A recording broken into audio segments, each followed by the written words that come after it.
10,098 meeting of the Security Council is called to an order.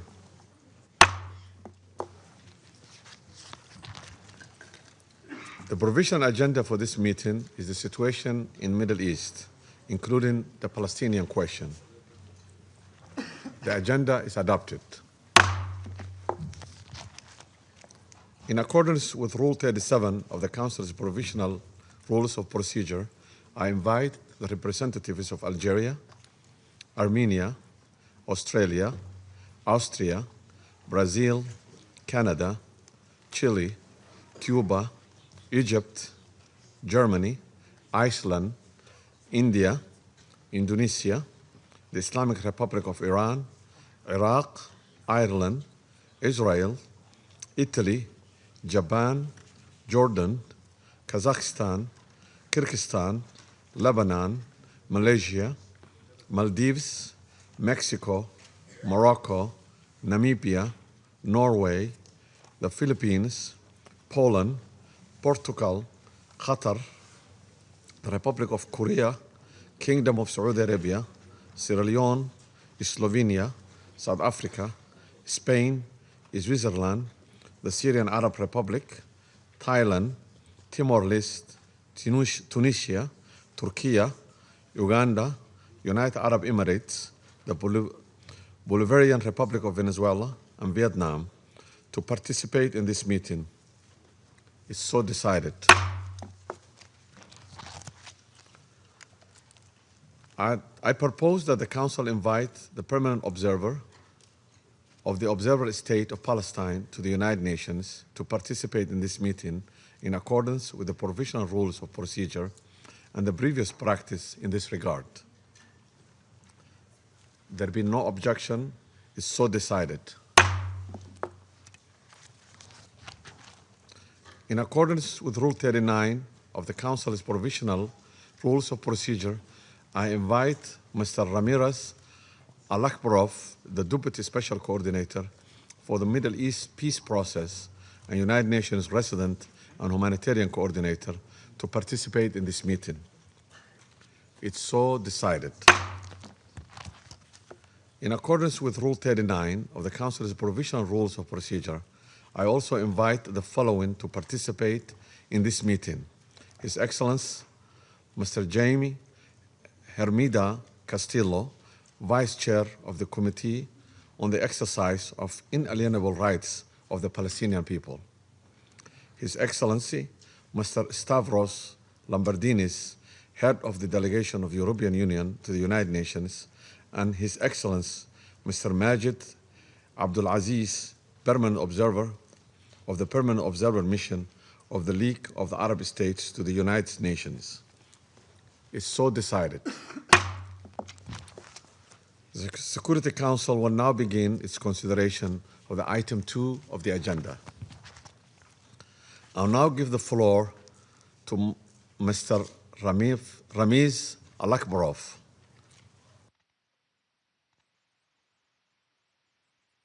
Thank you very much. Mr. President, Excellencies, I brief you today at the moment of both profound opportunity and considerable risk.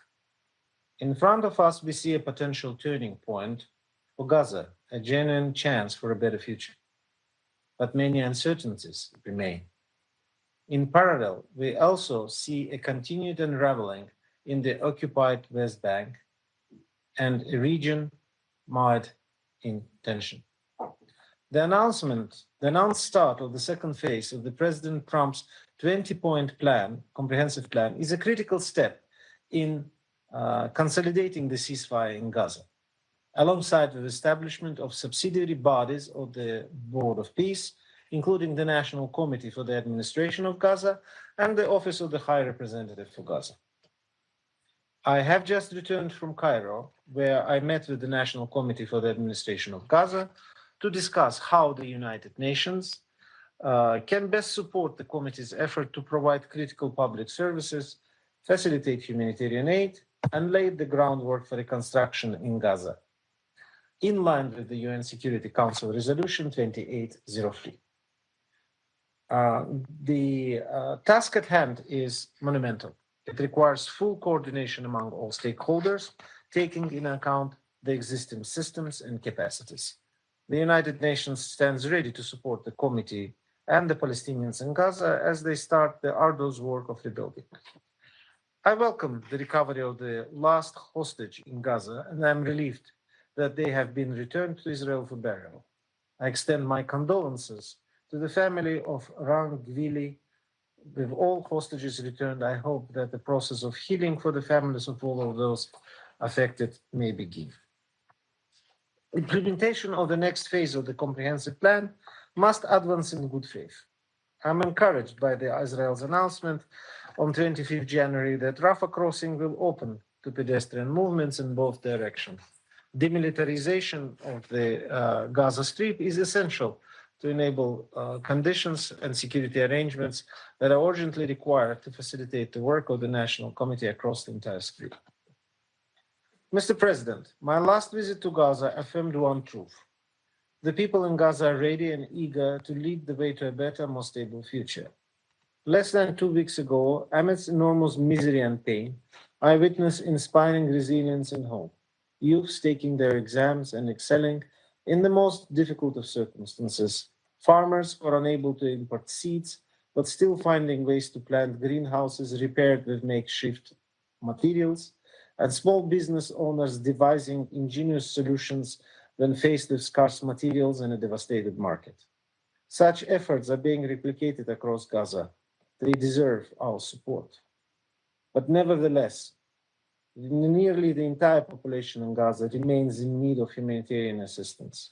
Heavy rainfall and cold temperatures has exacerbated the suffering of more than 1.5 million displaced Palestinians in Gaza, who had little or no means to seek safe shelter. I heard firsthand how families sat vigil through the night just trying to hold down the four corners of their tents. I saw a little girl carrying heavy stones just to prevent her shelter from blowing away in the wind. I don't know her age, but she looked to me being just 4-year-old. The shelter response has suffered from restrictions for the entry of vital materials and technical expertise.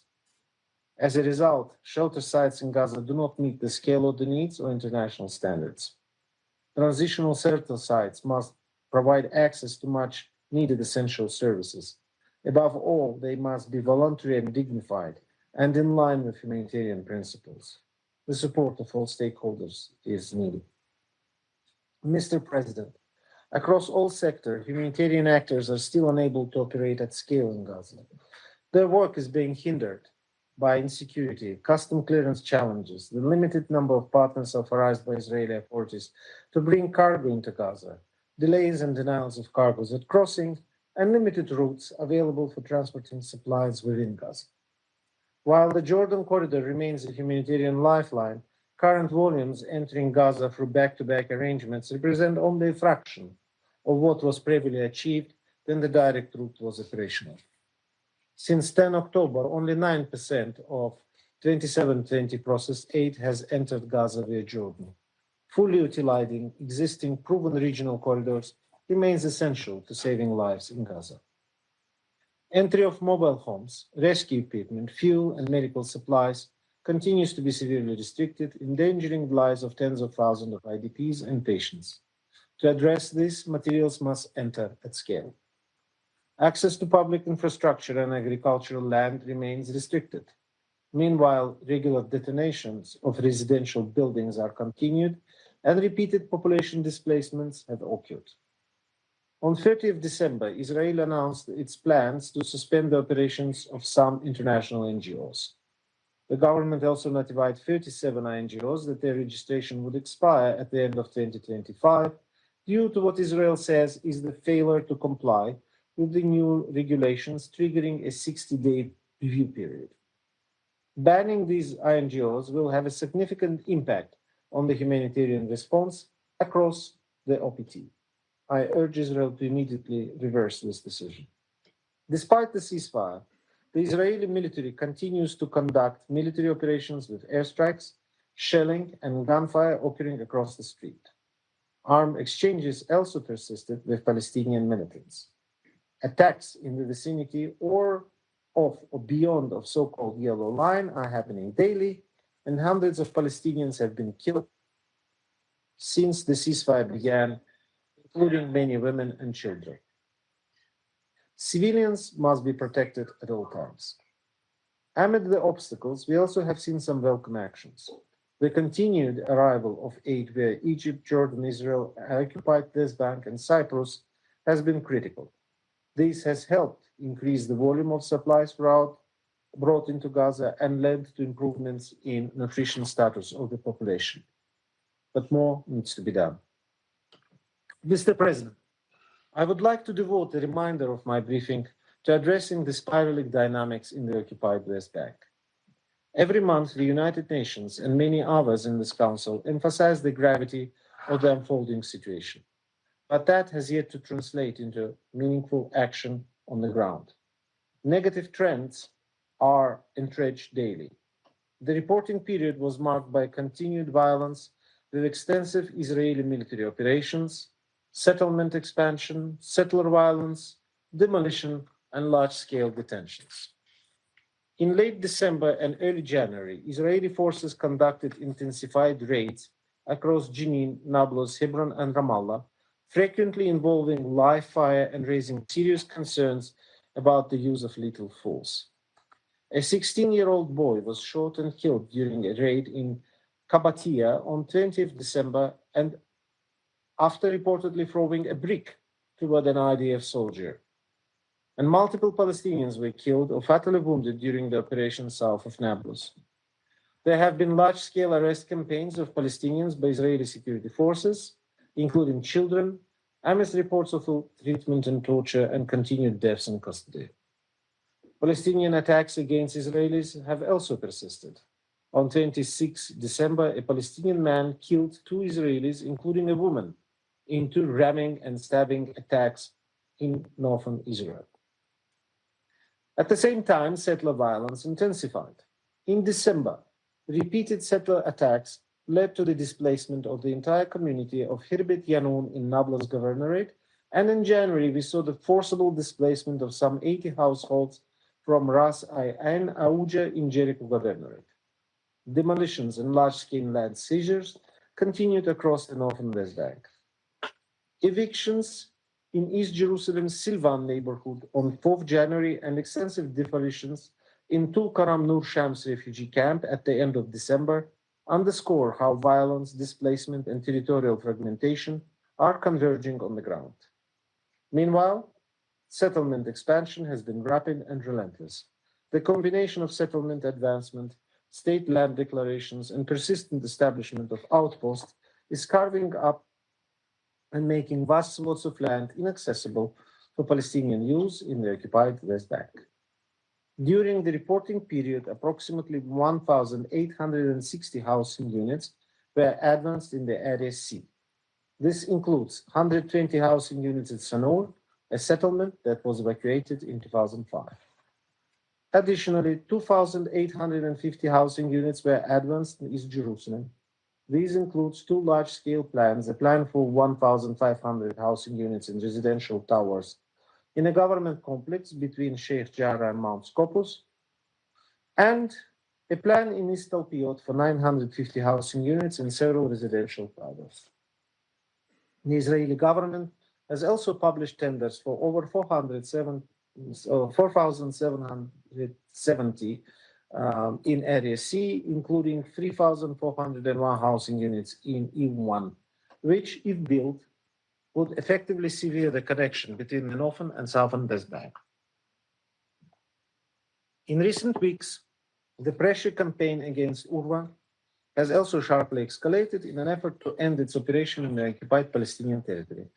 On 29 December, the Israeli Knesset passed legislation instructing Israeli authorities to seize UNRWA's compound in Sheikh Jarrah and Kafr Akab, and requiring utilities and financial service providers to deny service to UNRWA or any of its facilities. On 12 January, Israeli forces raided an UNRWA health center in occupied East Jerusalem and ordered it to close. A week later, Israeli forces forcibly entered the UNRWA headquarters in occupied East Jerusalem with bulldozers demolishing the buildings. And officials have made abhorrent calls for the annihilation of UNRWA staff. These acts are flagrant violation of international law and the privileges and immunities of the United Nations.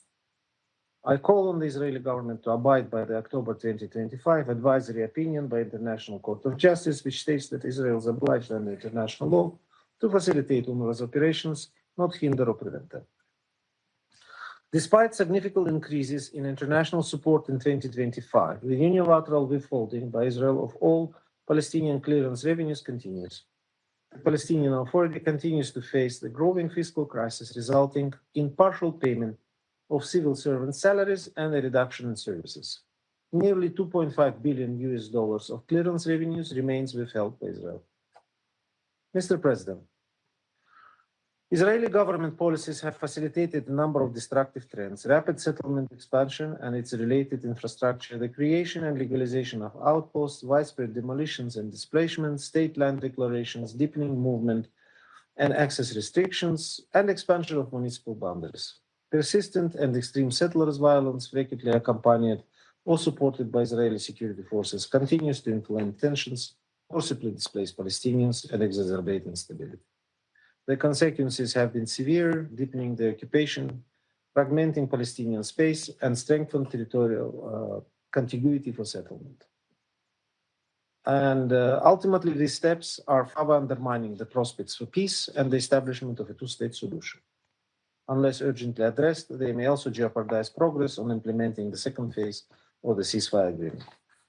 Mr. President, the implementation of the second phase of the Gaza ceasefire plan is critical and will require our firm and collective commitment. There is a genuine opportunity to lay the foundations for a more stable and secure future for Palestinians and Israelis, and advance the goal of legitimate Palestinian government that reunifies Gaza and the West Bank, including East Jerusalem, and chart a course toward ending the occupation and advancing a political process that will ultimately end the conflict. The UN will continue to support Palestinians and Israelis to end the conflict and to realize a two-state solution in line with previous United Nations resolutions and international law. Mr. President, I thank you and this Council for your attention. I thank Mr. Al-Akbarov for his briefings. I now give the floor to the permanent observer of the Observer State of Palestine. Mr. President, at the outset, allow me to thank you for presiding over this open debate at such a pivotal moment for peace, justice, and human dignity. Allow me also to welcome the ministers who are with us, to thank Mr. Ramiz Al-Akbarov for his briefing, and to welcome again our friends, the 5 elected new members of the Security Council: Bahrain, Colombia, Democratic Republic of Congo, Latvia, and Liberia. 80 years after the end of the Second World War, the core principles upon which the United Nations were founded remain as critical as ever. The right of peoples to self-determination, the prohibition on the acquisition of territory by threat or use of force, and the rule of international law as the guarantor of the rights of individuals, regardless of race, religion, or nationality, and of nations, large and small. Those principles are the expression of the wisdom finally acquired by humanity following a devastating war, where peoples around the globe endured and witnessed aggression, genocide, crimes against humanity, and war crimes on a scale that altered the course of history and led to the founding of these United Nations to save succeeding generations from the scourge of war and to ensure international peace and security. It is these very principles that are at stake and under threat in Palestine. Asserting them there is upholding them everywhere. Abandoning them there is jeopardizing them everywhere. Mr. President, We welcome the ceasefire agreement reached last year under President Trump's plan, and we commend the personal engagement of President Trump and the U.S. administration, as well as the tireless efforts of the mediators who have worked to implement it. We supported the ceasefire in good faith, even in the face of repeated breaches, with at least 500 Palestinians killed since the ceasefire came into effect, with many more wounded and ongoing destruction by the occupying power, and while life-saving assistance, including shelter, continues to be obstructed in the depths of this harsh winter. We support the plan because it offered an immediate path toward ending the killing and suffering, the famine, and unprecedented humanitarian catastrophe inflicted on the Palestinian people in Gaza. While we recognize that thousands of lives have been saved by the ceasefire, these goals are yet to be fully achieved. We welcome the completion of the release of all Israeli hostages and prisoners alive and deceased, including the recovery of the remains of the last Israeli body 2 days ago. We had repeatedly said that only a ceasefire could allow for this to happen. Yet, we must ask, what about the countless Palestinian families whose loved ones have been killed, with thousands of bodies still crushed and buried under rubble, yet to be found, yet to be identified, and to be given dignified burial? What of the families who waited for the return of thousands denied, tortured, humiliated, starved, raped, or missing, raped or missing? What of the entire families obliterated from existence, or the survivors of genocide left with grave injuries and amputations, who will carry the devastation with them for all their lives? What of the trauma and loss of an entire people? The suffering of the Palestinian people, civilian men, women, and children, must be ended with equal urgency. Healing, recovery, and justice are indispensable and a right for all. Full implementation of Phase 1 obligations, including an immediate end to the killing and unrestricted humanitarian access across the Gaza Strip, is essential. These are not new demands. They are the repeated calls of this Council and constitute obligations under international law. Moreover, Israel must end its ongoing war against humanitarian actors, including UNRWA, and vital NGOs whose safety and ability to operate have been repeatedly undermined.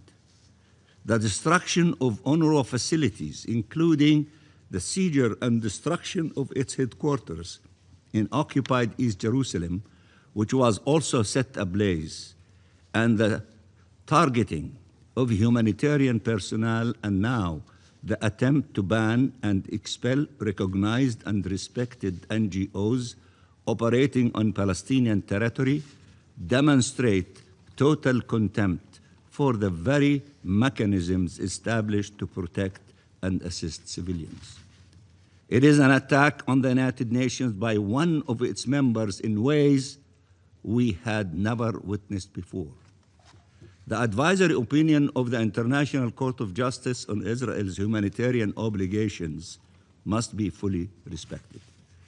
But instead of compliance, we have witnessed continued obstruction to aid delivery, continued violations of the Charter and Convention on the Privileges and Immunities of the United Nations, and continued grave breaches of international humanitarian law by the occupying power.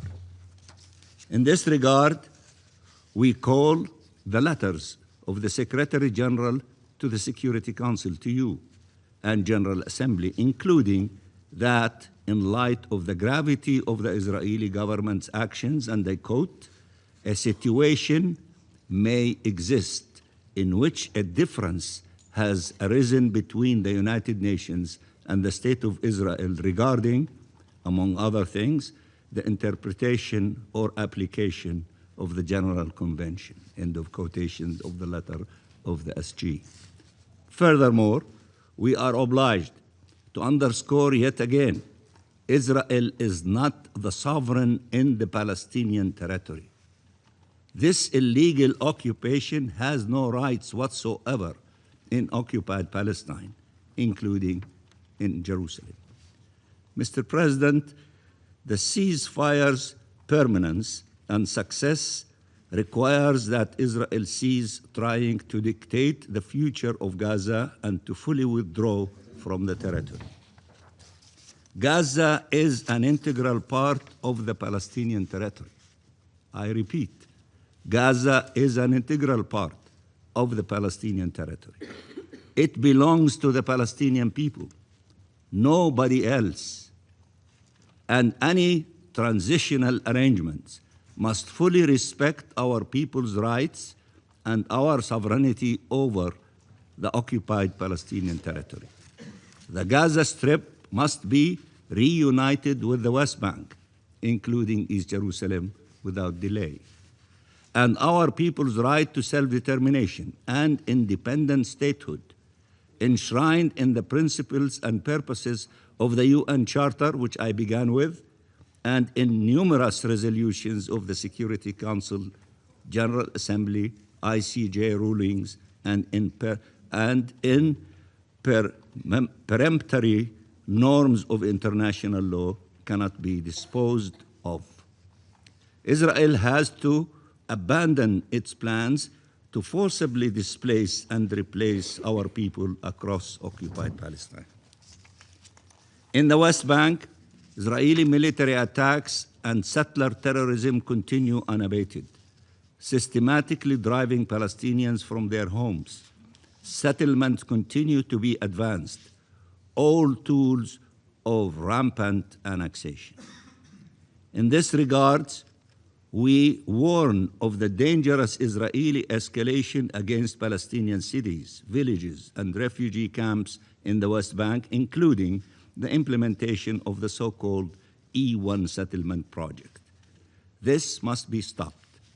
The last families in Ras Ain al-Auja have been forced from their land, leaving no Palestinian presence in what was once a thriving community.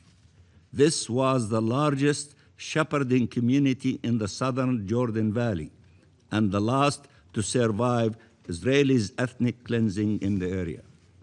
United Nations reporting has now documented a record level of West Bank displacement in the last 2 years. Around 40,000 Palestinians violently and forcefully transferred from their homes, the highest figure ever since 1967. Despite the long-standing demands by the international community, including the Security Council for decades, for a halt to such illegal colonial practices, Israel persists with its impunity, entrenching its illegal occupation of our land and people every single day. This must be stopped. Mr. President, these events are not isolated. They are part of a sustained pattern that threatens not only the Palestinian people, but the foundational principles of this organization. This cannot be ignored. Yet, we still see a chance for peace. I repeat, yet we still see a chance for peace. A real historical opportunity to end the occupation, to realize Palestinian rights, to achieve just and lasting peace in accordance with international law and UN resolutions. The Palestinian Authority is working in impossible circumstances to uphold its responsibilities, It is working to retrieve the bodies of Palestinians, to restore education, to revive the health sector, to provide shelter and assistance, to reopen the Rafah crossing in both directions, to prepare for recovery and reconstruction. It has persisted in its decision to embark on a peaceful path to freedom and has not deviated from it. It has conducted difficult reforms while being undermined politically and financially. It has adopted the principle of one state, one government, one law, and one weapon. Palestine is a reliable partner for peace, if peace is the objective. Palestine is a reliable partner for peace if peace is the objective. The whole world can testify to that. But the Israeli government's objective is not peace, it is domination. Netanyahu yet again bragged that he will never allow a Palestinian state to emerge. He went further, reaffirming Israel will retain control from the river to the sea, promising eternal occupation, a delusional idea that will continue depriving our region of the prospects and promise of peace. Mr. President, the Palestinian people have an inalienable right to self-determination, including the right to the independence of their state. Any implementation of peace plans must be uphold this right fully and unequivocally, and must preserve the unity and territorial integrity of the West Bank, including East Jerusalem and the Gaza Strip. There must be no administrative or legal, or I should rather say illegal, measures that entrench division and occupation instead of bringing an end to them. Mr. President, the best way to consolidate the ceasefire is to move towards a just peace.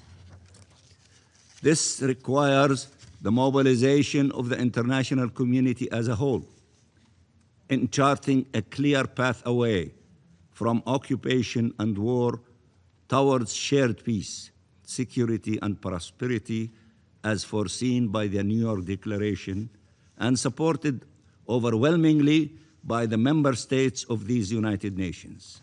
We must all work together to advance these noble objectives. We welcomed the launch of Phase 2 of the ceasefire agreement and the establishment of transitional bodies to help administer Gaza in the transitional period ahead of reunifying the West Bank and Gaza Strip under the Palestinian Authority as stated by this Council. Palestine must be central to and fully represented in any processes that determines its future. We reiterate our readiness to work with the United States and regional and international partners to ensure respect for the ceasefire agreement in line with international law. Our people are waiting for the recovery and rebuilding promised to them after so much pain and loss inflicted on them. We cannot let them down. Palestine needs a just peace more than any other country because it suffers most in its absence. It is seeking a peaceful path to freedom. We are seeking a peaceful path to freedom. It should be encouraged and supported, not undermined. We want our rights, the rights accorded to all nations, nothing more, but also nothing less and nothing else. I repeat, we want our rights, the rights accorded to all nations, nothing more, but also nothing less and nothing else. Free Palestine, peace in the Middle East, and I thank you very much, Mr. President. I thank the permanent observer, of the Observer State of Palestine, for his statement. I'll now give the floor to the representative of Israel. Thank you, Mr. President. First, I would like to thank the briefer and welcome the ministers who joined us today and the new members of the Security Council. Mr. President, from the first day of the war in Gaza, Israel has been clear before this council about its goals. We had two goals: every hostage home, Hamas disarmed. With the return of Ran Gvili, I can finally say that the first goal has been achieved. Every hostage been brought home. What many believed was impossible is now a fact. We said we would bring them home, all of them, no matter how long it took. Now, for the first time since 2014, there is not a single Israeli hostage held in Gaza. This achievement was secured by the brave soldiers of the Israeli Defense Forces, young men and women who stepped forward with incredible determination, resolve, and courage. They defended our people. They brought our hostages home. They did so under fire, under pressure, and under relentless scrutiny, including from within this very chamber. Israel owes them a profound debt. The world owes them one as well. This effort was also driven and sustained by the leadership of the United States. The peace framework advanced by President Donald Trump and his administration created a path forward. Today, for the first time in 843 days, I sit in this chamber without the yellow hostage pin on my lapel. Everyone in Israel wore it, until yesterday. This is a moment of deep national significance for Israel. This moment also carries a message far beyond Israel. Western liberal democracies do not cave to terrorists. They do not reward mass murder. They do not trade their values for silence. The message is clear for every terrorist organization watching us. Kidnapping civilians does not bring legitimacy. Violence does not deliver political gains. Terror does not win. Israel now advances its second goal with the same determination and clarity. Hamas must be disarmed. The next steps are grounded in phase 2 of the peace plan, supported by Israel, key international players and partners, and this Security Council. Phase 2 is written. It is structured. It provides for the establishment of a responsible governing framework for Gaza. There are positive signs. However, one obstacle remains: Hamas disarmament. The choice now rests with Hamas. Acceptance of full disarmament enables progress. Refusal places full responsibility on Hamas for the consequences. Clarity is essential about what disarmament actually means. Disarmament does not mean staged handovers for cameras. It does not mean weapons hidden underground while promises are made above ground. There is no real disarmament until Hamas's military infrastructure is dismantled. That includes weapons, command centers, and terror tunnels. No economic rebuilding can take place while Hamas remains armed.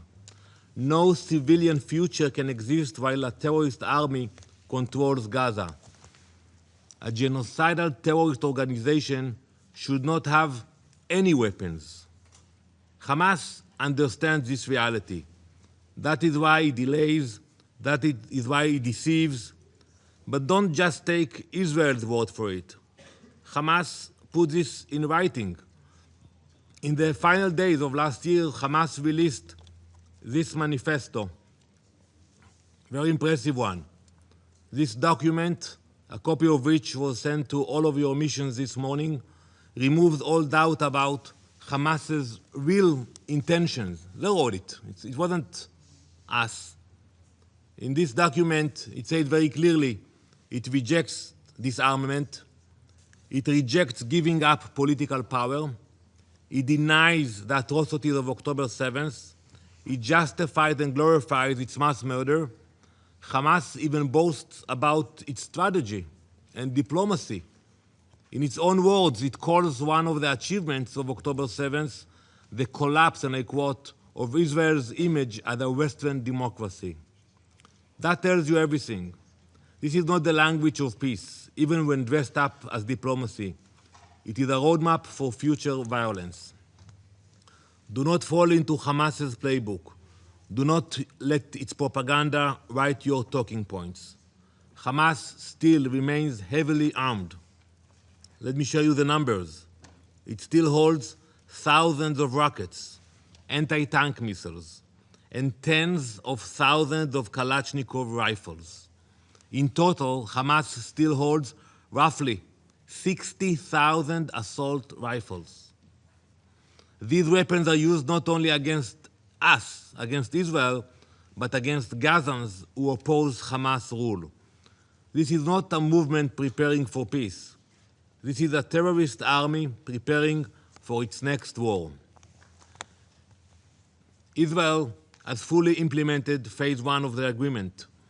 Since the beginning of the October ceasefire, the volume of aid has increased sharply. Let's take a look at the numbers. More than 33,000 trucks have entered Gaza since October 10, 2025. They delivered over 850,000 tons of food, 8,300 tons of medical supplies, more than 420,000 tents. Every week, more than 4,200 trucks enter Gaza. 12 field hospitals are operating today. Israel does not limit UN assistance and has invited agencies to increase daily deliveries. Israel has opened all major crossings into Gaza and earlier this week announced the reopening of the Rafah crossing. Aid is flowing, coordination continues. Mr. President, while attention remains fixed on Gaza, another crisis demands urgency. Iran. The Ayatollah regime is brutally repressing and murdering its own people. Behind 20 days of internet and telephone shutdowns and blackouts, civilians demanding freedom are executed, arrested, and silenced. Reports now indicate fatalities exceeding 30,000. That number should shock this council. Imagine for 1 minute a Middle East without this regime. Think about it for 1 minute. Billions of dollars would no longer be spent funding terror. Lebanon can regain its sovereignty finally from the claws of Iranian-backed Hezbollah. Syria could stop serving as an Iranian weapons corridor and move towards stability finally. Palestinians in Gaza and Judea and Samaria could focus on improving their lives instead of being trapped by armed radicals. The problem is not the people of the region. The problem is the regimes and militias that profit from chaos. Look at Yemen. Yemen offers another clear example of how the Iranian regime exports hate. The Houthis are not fighting over borders. They have no border with us. They have no border with the US. They have no border with most countries here. They are not fighting over land. The flag tells the entire story. Look at the flag of the Houthis. That's what it says in Arabic.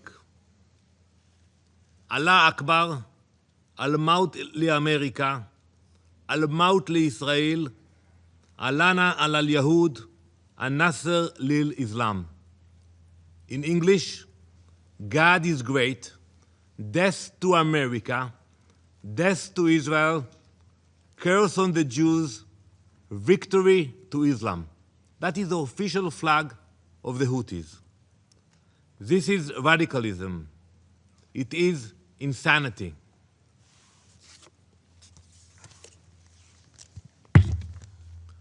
That hatred did not originate in Yemen. It was cultivated, funded, and armed by Tehran. The Iranian regime diverted its own people's money to fund terror instead of providing basic needs. This is how the Iranian regime operates. It builds networks of violence and exports them across the Middle East and beyond. A regime that massacres its own people cannot be trusted to respect others. The world's most extreme regime must never obtain the world's most dangerous weapon. Israel has no hostility toward the people of Iran. Their courage is undeniable. Their struggle for freedom deserves support. Their future must be free of tyranny. Hope, however, is not a strategy. As Hamas is dismantled, the Iranian regime must be confronted with the same seriousness. The same clarity must apply. The same standards must hold. Israel's position is unmistakable. Every hostage was brought home. Hamas must now be dismantled completely. Gaza must be demilitarized and de-radicalized. Thank you, Mr. President. I thank the representative of Israel for the statement. I now give the floor to the members of the Council. I now give the floor to Her Excellency, Ms. Sarah Beslow Nyanti, Minister of Foreign Affairs of Liberia. Thank you, Mr. President. And I thank the Somali presidency for convening this high-level debate and the briefers for their insightful interventions. Mr. President, Excellencies, the Middle East is not a distant theater of conflict. It is a central test of whether this Council can still shape outcomes rather than merely cataloging suffering. In the Middle East, we do not confront one crisis. We face a chain reaction of wars, reprisals, and unresolved grievances, each feeding the next. Liberia's own experience reminds us that silencing guns matters, but peace does not come from silence of the guns alone. It comes from choices made early, deliberately, and sustained over time. Mr. President, for millions in the Middle East, war is not an interruption of life. It is life itself.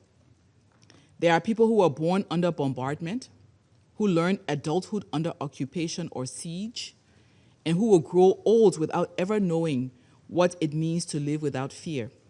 Entire lives, full lives, have been lived inside conflict from the first breath to the last. And nowhere is this tragedy more unforgivable than in the lives of children. Some babies die while trying to nurse from mothers whose bodies have nothing left to give. They die not from rare diseases or unavoidable fate, but from hunger, blockade, displacement, and decisions made far from their cries. This is not abstract. This is happening in real time. Children are growing up inside the wreckage of our choices. They inherit wars they did not declare, hatreds they did not choose, and borders drawn more fiercely than compassion. They carry the cost of adult power struggles because the international community has too often accepted delay, denial, and turning a blind eye as its policy. While children elsewhere worry about exams, football matches, music, friendships, and what they might become in the future, children in the Middle East learn how to stay safe during explosions and the best route to take to find food. They live in fear, not knowing what it means to be free. This is not only a moral failure, it is a strategic catastrophe that recycles violence, enmity, and hate. Mr. President, Excellencies, the reality of the Middle East is unfortunately grim, but the horizon beckons hope.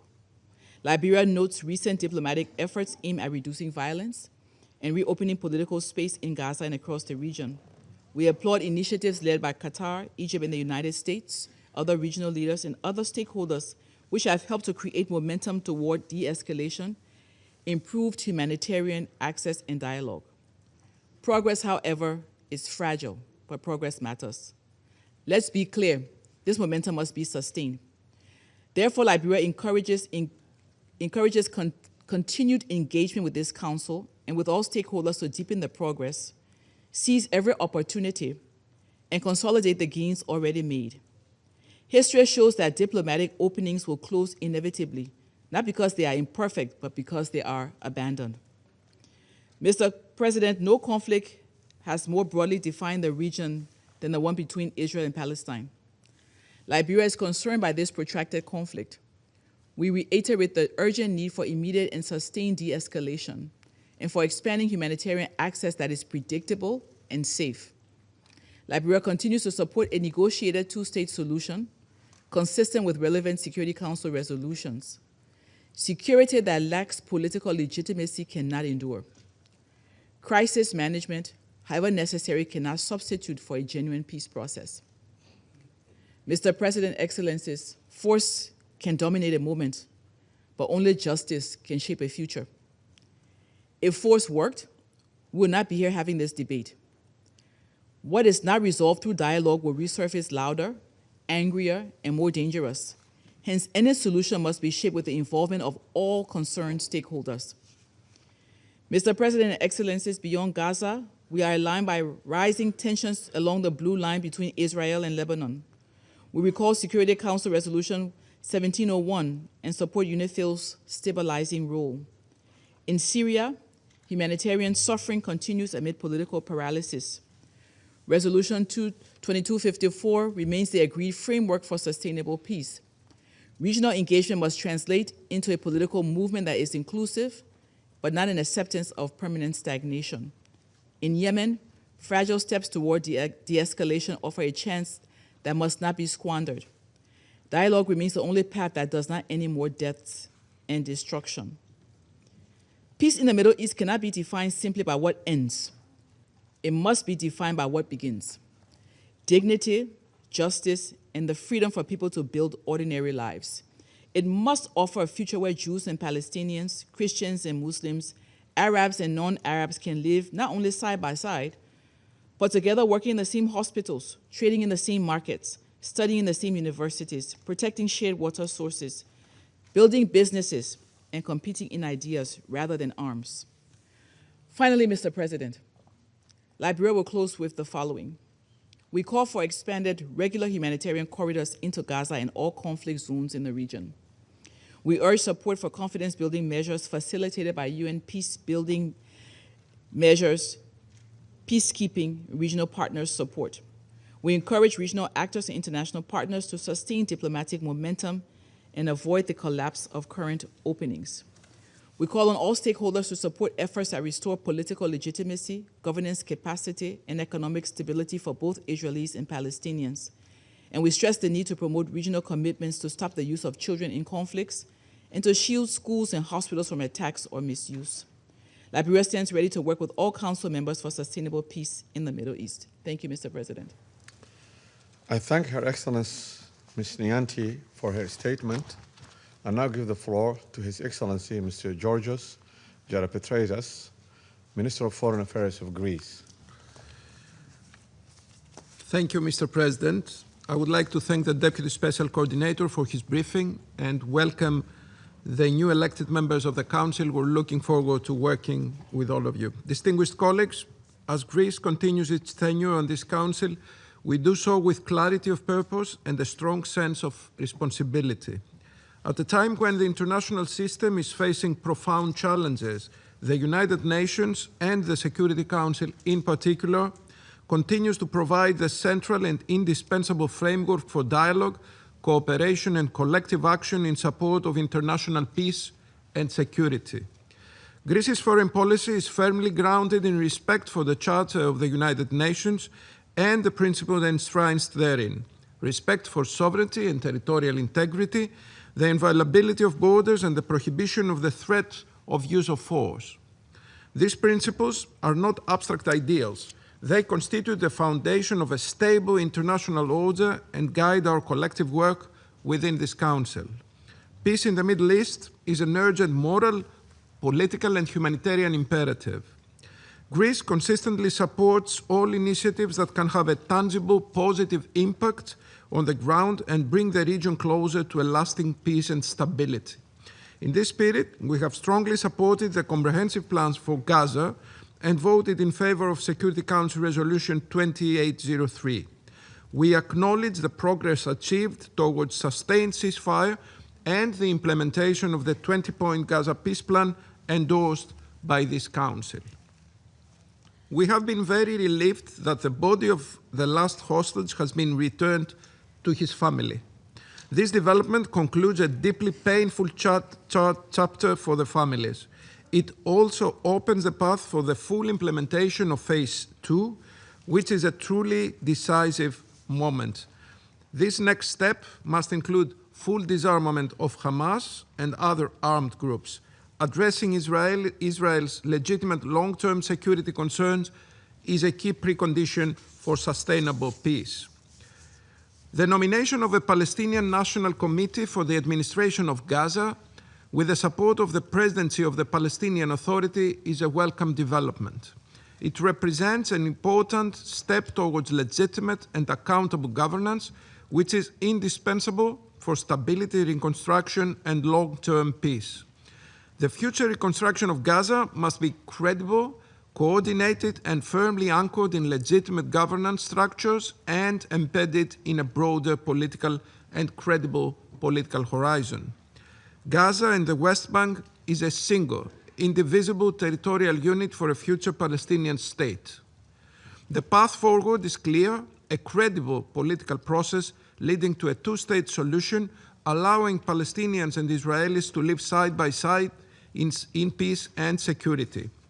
Greece stands ready to contribute actively and responsibly to the peace process, including through the scaling up of humanitarian assistance and the development aid in the West Bank. It continues to provide treatment to children from Gaza in Greek hospitals. We are also actively contributing to efforts aimed at stabilizing security conditions in Gaza, including through our participation in the Civil-Military Coordination Center. Overall, our objective is clear: to help prepare the ground for the day after in Gaza, in close cooperation with the Palestinian National Committee and the Palestinian Authority, as well as with key regional partners such as Egypt. Peace requires the protection of civilians. Today, despite significant progress on the delivery of food and other goods, the humanitarian situation in Gaza remains difficult.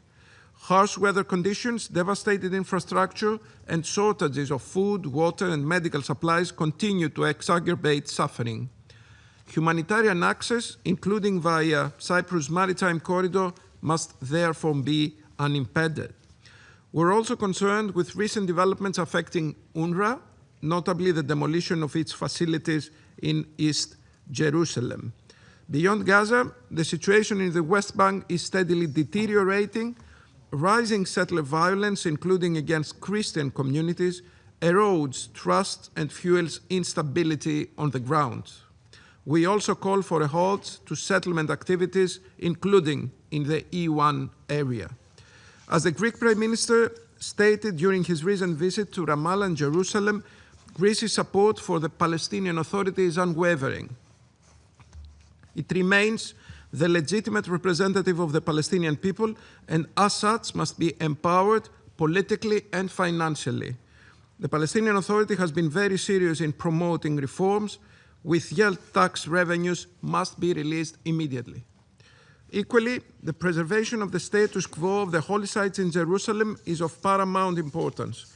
Jerusalem is not only a city of profound religious significance, but a litmus test for coexistence and mutual respect.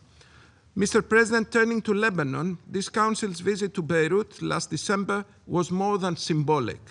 It sent a clear message: Lebanon is not alone. We welcome the progress achieved in Phase 1 of the National Disarmament Plan, which brings Lebanon closer to restoring full control over its territory in line with relevant Security Council resolutions. Nevertheless, disarmament must be coupled with sustained capacity building as well as clear plan for reconstruction. Greece considers Lebanon as a key partner for peace. It will support Lebanon in its efforts for security and prosperity. It recently delivered military equipment to the Lebanese armed forces and stands ready to do more.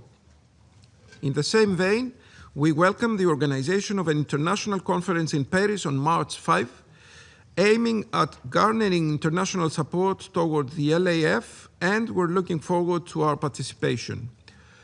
For Syria, Mr. President, 2025 has been a landmark year. The fall of the Assad regime gives a historic opportunity to a country of great importance for the Arab world and the Eastern Mediterranean. Greece stands by Syria and is offering support bilaterally and in its capacity as EU and Security Council member. We must acknowledge the progress achieved so far, but we should also not disregard the persisting challenges. We welcome the assurances by the Syrian government regarding adherence to international law and good neighborly relations. We expect them to be honored, especially in terms of maritime delimitations with neighboring states. Syria's sovereignty, unity, and territorial integrity must be fully respected. We also support the country's engagement with the United Nations and warmly encourage its further enhancement, looking forward to the prompt establishment of the Office of the Special Envoy in Damascus. At the same time, we should not forget that 2025 was marked by violence against Alawites, Druze, Christians, and lately the Kurds. We need more information, clarity, and indeed accountability. We reiterate the need for an inclusive transition and protection of all Syrians, including women, without any discrimination whatsoever due to religious or ethnic background, as a prerequisite for stability and recovery. Syria's wealth lies in its diverse and pluralistic society. Civilians must be protected under all circumstances. The latest developments in the northeast prove how fragile the transition remains and causes concern. The ceasefire agreement reached between the Syrian government and the SDF should be fully implemented by all sides. We call on all actors, including external actors, to act with restraint and avoid escalation that could destabilize the country and exacerbate ethnic tensions. The protection of Kurds must be fully ensured and their political and cultural rights safeguarded in a united Syria. We would also like to underline the need to tackle terrorism and extremism and address the military and security sector reform. In particular, the fight against Daesh, ISIS should continue, and detainees camps must be fully safeguarded. Finally, on Yemen, we reaffirm our full respect for the sovereignty, unity, and territorial integrity, and we call upon all parties to engage constructively and in good faith in an inclusive, Yemeni-led and Yemeni-owned political process under the auspices of the United Nations. Despite the escalation in the south, we remain vigilant. While the situation in the Red Sea is becoming more complicated, we reiterate the importance of maritime security and freedom of navigation. The Red Sea constitutes a vital waterway for the region and the world, and the Houthis continue to pose a serious threat in this regard. Greece, honoring its long maritime tradition, will continue to support regional and international activities and provide her leadership to EU naval operation Aspides in line with Council resolutions and in full respect of international law. In conclusion, Mr. President, Greece remains fully committed to working with all members of this Council, with the United Nations and with regional partners to turn commitments into action so that hope prevails over suffering, dignity over despair, and peace becomes a reality delivered. As a country of the Eastern Mediterranean, Greece is deeply conscious of the direct impact that instability in the region has on international peace and security. This awareness, together with our long-standing commitment to multilateralism and international law, underpins our readiness to act as a constructive and reliable partner in efforts to promote dialogue, de-escalation, and lasting peace. I thank you. I thank His Excellency, Mr. Jared Petraeus, for his statement, and now give the floor to the representative of the United States. Thank you, Mr. President. Thank you, Deputy Special Coordinator Al-Akbarov, for your briefing. It was good to spend time with you late last year. Welcome to our colleagues, Your Excellencies of Foreign Ministers from Greece and Liberia. First and foremost, we should truly take heart that Ron Gavili's remains have finally returned to his family, who have suffered through unthinkable hardship for far too long. His funeral was today, and we hope his return brings a measure of solace and closure for the family that I also had the honor to spend some time with. And I think we all hope the remains of all the deceased are returned to their loved ones, those that were killed in this horrible war started by Hamas, so that these families can have some type of closure and peace. Colleagues, for the first time since 2014, in over a decade, Hamas and its terrorist affiliates no longer hold any hostages in Gaza. That's extraordinary, and we should take note of it. And I hope all those who claimed Hamas didn't know the locations of every hostage understand, frankly, their error. It is only due to the relentless efforts of the Israeli people and government, the tireless work of President Trump, his special envoys, Witkoff and Kushner, and the strong pressure put on Hamas, brought to bear by not only the United States, but our partners in the region, that all the hostages have at last returned home, and we could take those yellow ribbons off our lapels. Colleagues, on January 16th, President Trump celebrated the formation of the National Committee for the Administration of Gaza. For the first time since 2007, the people of Gaza who desperately want peace, and they want peace and not Hamas, its supporters or its enablers, they have an opportunity to chart a peaceful future for the Gaza Strip. We are grateful, deeply grateful, for Dr. Ali Sheikh's leadership of the National Committee and for our partnership with those serving alongside him to restore public services, to rebuild civil institutions, and to stabilize daily life in Gaza. Last week in Davos, President Trump announced the Board of Peace, and with it, the transition to phase 2 of the 20-point plan, both of which were established and endorsed by this committee in Resolution 2803. The results of phase 1 speak for themselves. A ceasefire that the entire world were begging for and demanding. Humanitarian aid that was so desperately needed. And the release and return of all hostages to their families. Phase 2 will advance the full demilitarization and reconstruction of Gaza in line with the President's plan and with Security Council Resolution 2803. On behalf of the United States, I would like to thank all those that have committed to joining the Board of Peace, especially fellow council members Bahrain and Pakistan. Under President Trump's chairmanship, the Board of Peace is acting and not just talking.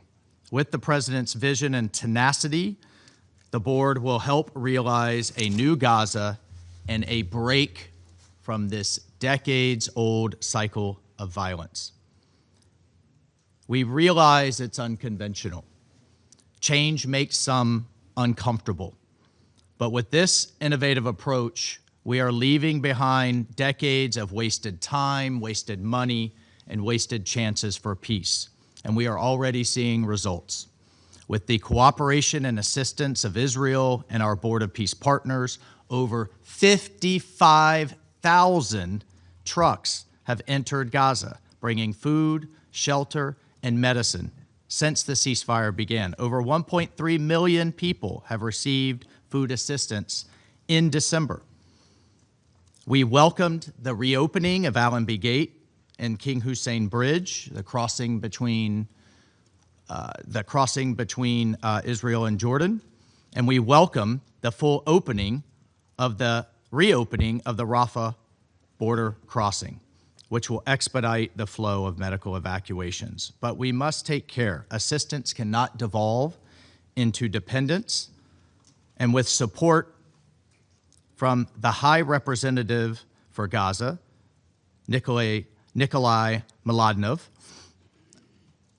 the National Committee will restore essential services throughout Gaza and foster an economy where opportunity replaces unemployment and dependence. But before we can reach this goal, Hamas and other militant groups must lay down their arms. Point 1 of the President's 20-point plan is that Gaza will be a de-radicalized, terror-free zone that does not pose a threat to its neighbors.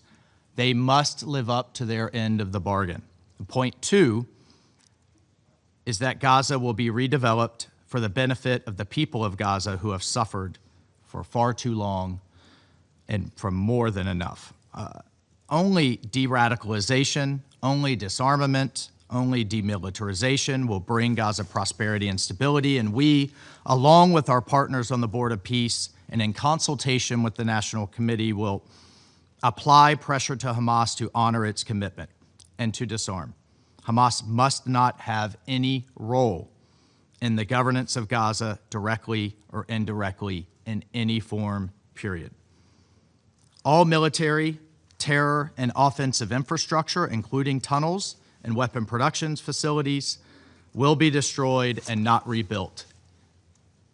International, independent monitors will supervise a process of demilitarization of Gaza to include placing weapons permanently beyond use through an agreed process of decommissioning and supported by an internationally funded buyback and reintegration program.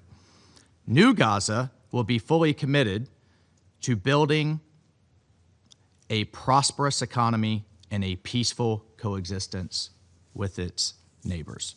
We salute and thank our friends who have agreed to contribute to the International Stabilization Force.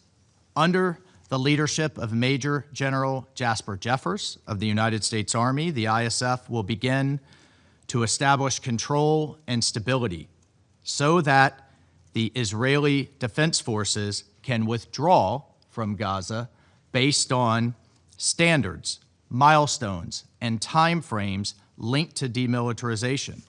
These will be agreed upon between the IDF, the ISF, the guarantors, and the United States with an objective of a secure Gaza that no longer poses a threat to its neighbors or its citizens. Colleagues, the United States remains fully committed to working in close partnership with Israel, with key Arab and Muslim majority nations, and with the international community to bring the peace, the prosperity, and the security and dignity to the region that its people deserve. I thank you, Mr. President. I thank the representative of the United States for his statement and now give the floor to the representative of the United Kingdom.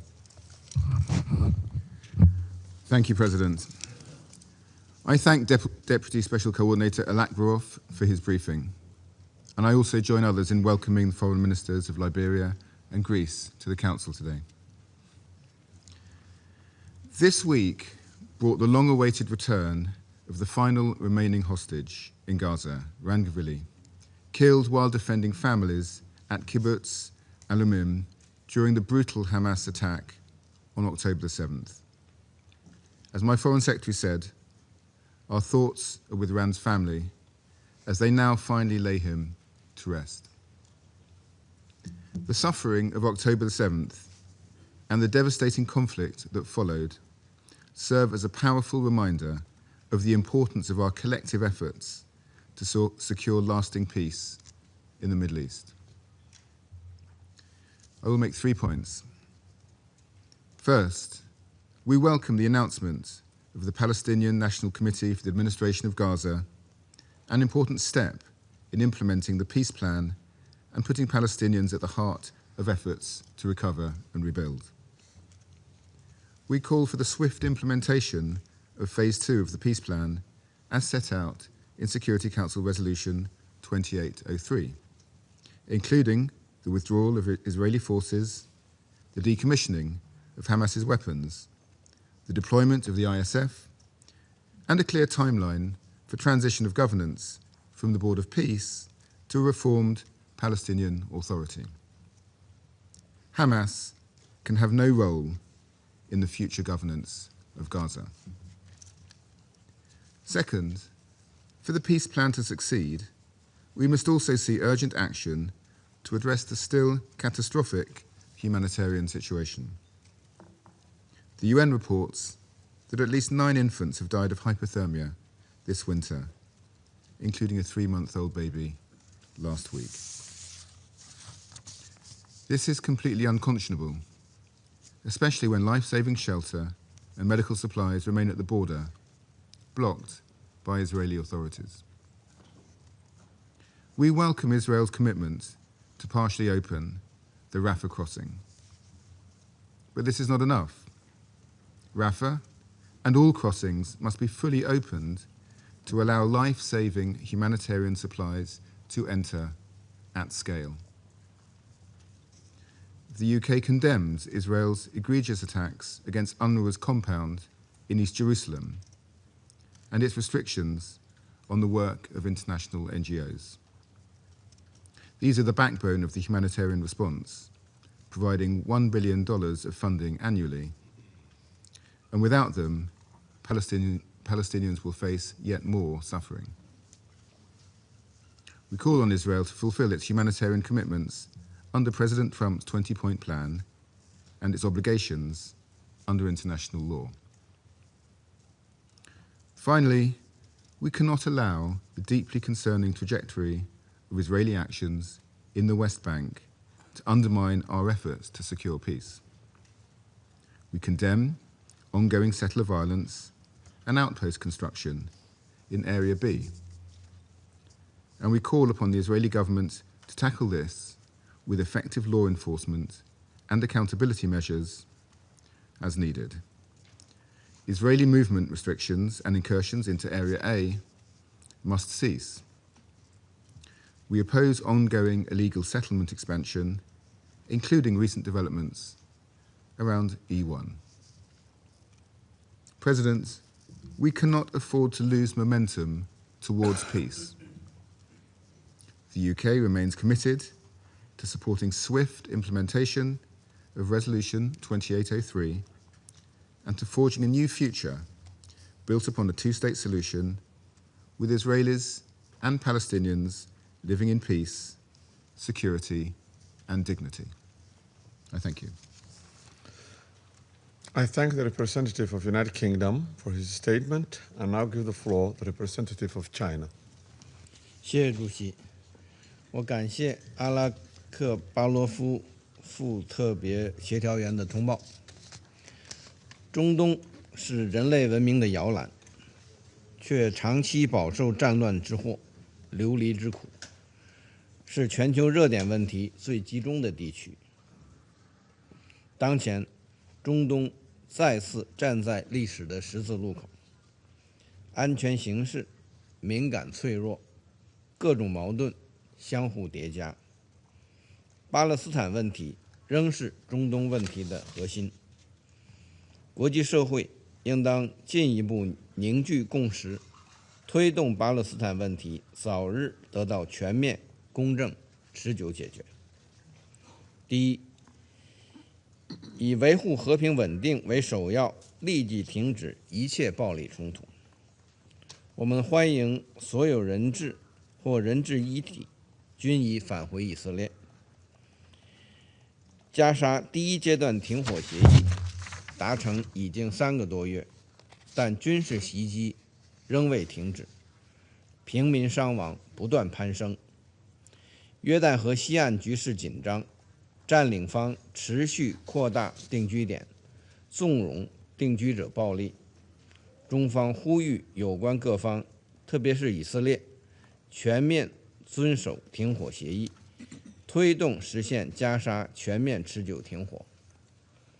以色列应立即停止定居点活动，遏制定居者暴力。第二，以缓解平民苦难为关键，畅通被占领土人道援助。加沙人道局势仍然危急，人道物资准入受到限制。我们敦促以色列履行国际人道法义务，开放全部过境点，解除人道物资准入限制，停止对人道机构的打压。近日，联合国近东巴勒斯坦难民救济和工程处在东耶路撒冷的馆舍遭到强拆和纵火，中方对此表示严重关切。以色列有义务确保工程处的特权、豁免和正常履职。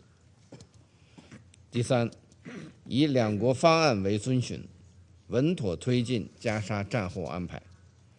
加沙是巴勒斯坦人民的家园，加沙的战后安排事关巴勒斯坦问题的政治解决。任何关于加沙未来的安排，都应坚持8人制8原则，尊重巴勒斯坦人民的意愿，照顾中东国家的合理关切，并同两国方案相衔接。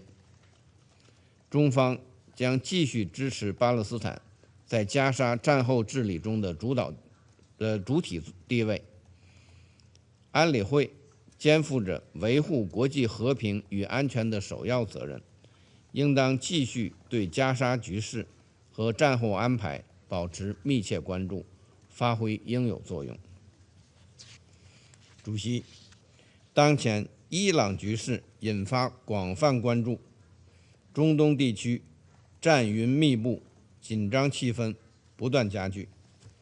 伊朗是独立的主权国家，伊朗的事情应由伊朗人民自主决定。中方希望并支持伊朗保持国家稳定，支持维护伊朗主权、安全和领土完整。武力解决不了问题，任何军事冒险行动只会将地区推向不可预知的深渊。我们呼吁各方恪守联合国宪章宗旨和原则，反对干涉别国内政，反对在国际关系中使用或威胁使用武力。中方希望美方等有关方面正视国际社会和地区国家的呼声，多做有利于中东和平稳定的事，避免激化矛盾，火上浇油。主席，中东是中东人民的中东，不是大国博弈的角斗场，也不应成为域外国家地缘争夺的受害者。中方愿同国际社会一道，尊重中东人民的自主选择，重视地区国家的合理关切，共同为促进中东和平稳定发挥建设性作用。谢谢主席。I thank the representative of China for his statement and now give the floor to the representative of France. Merci, Monsieur le Président. Monsieur le Président, je remercie tout d'abord Monsieur le coordonnateur spécial adjoint pour le processus de paix au Moyen-Orient, Monsieur Ramiz Alakbarov, pour son exposé. Je souhaite également la bienvenue à leurs excellences Madame la ministre des Affaires étrangères du Libéria et Monsieur le ministre des Affaires étrangères de Grèce, et je salue la présence de nos collègues, les représentants permanents de Palestine et d'Israël, ainsi que la participation de nombreux États à ce débat ouvert. Monsieur le Président, 100 jours après la conclusion du cessez-le-feu à Gaza, grâce aux efforts des États-Unis, de l'Égypte, de la Turquie et du Qatar que nous saluons, l'urgence humanitaire à Gaza demeure. La réponse aux besoins immenses de la population reste insuffisante. Il est urgent qu'Israël lève tous les obstacles à l'accès humanitaire. Pour que les Nations Unies et les ONG puissent opérer de manière indépendante et impartiale partout dans Gaza, conformément au droit international humanitaire, nous demandons que cesse d'abord le désenregistrement de dizaines d'ONG internationales, dont de nombreuses françaises. Deuxièmement, les pressions croissantes envers l'UNRWA, qui se sont traduites notamment par la démolition de son siège à Jérusalem, en violation des privilèges et immunités de l'ONU. Troisièmement, les restrictions excessives sur les biens, y compris ceux dits à double usage. Et enfin, quatrièmement, la fermeture persistante de certains points de passage. À ce titre, le point de passage de Rafah doit être pleinement ouvert dans les deux sens, conformément au plan de paix.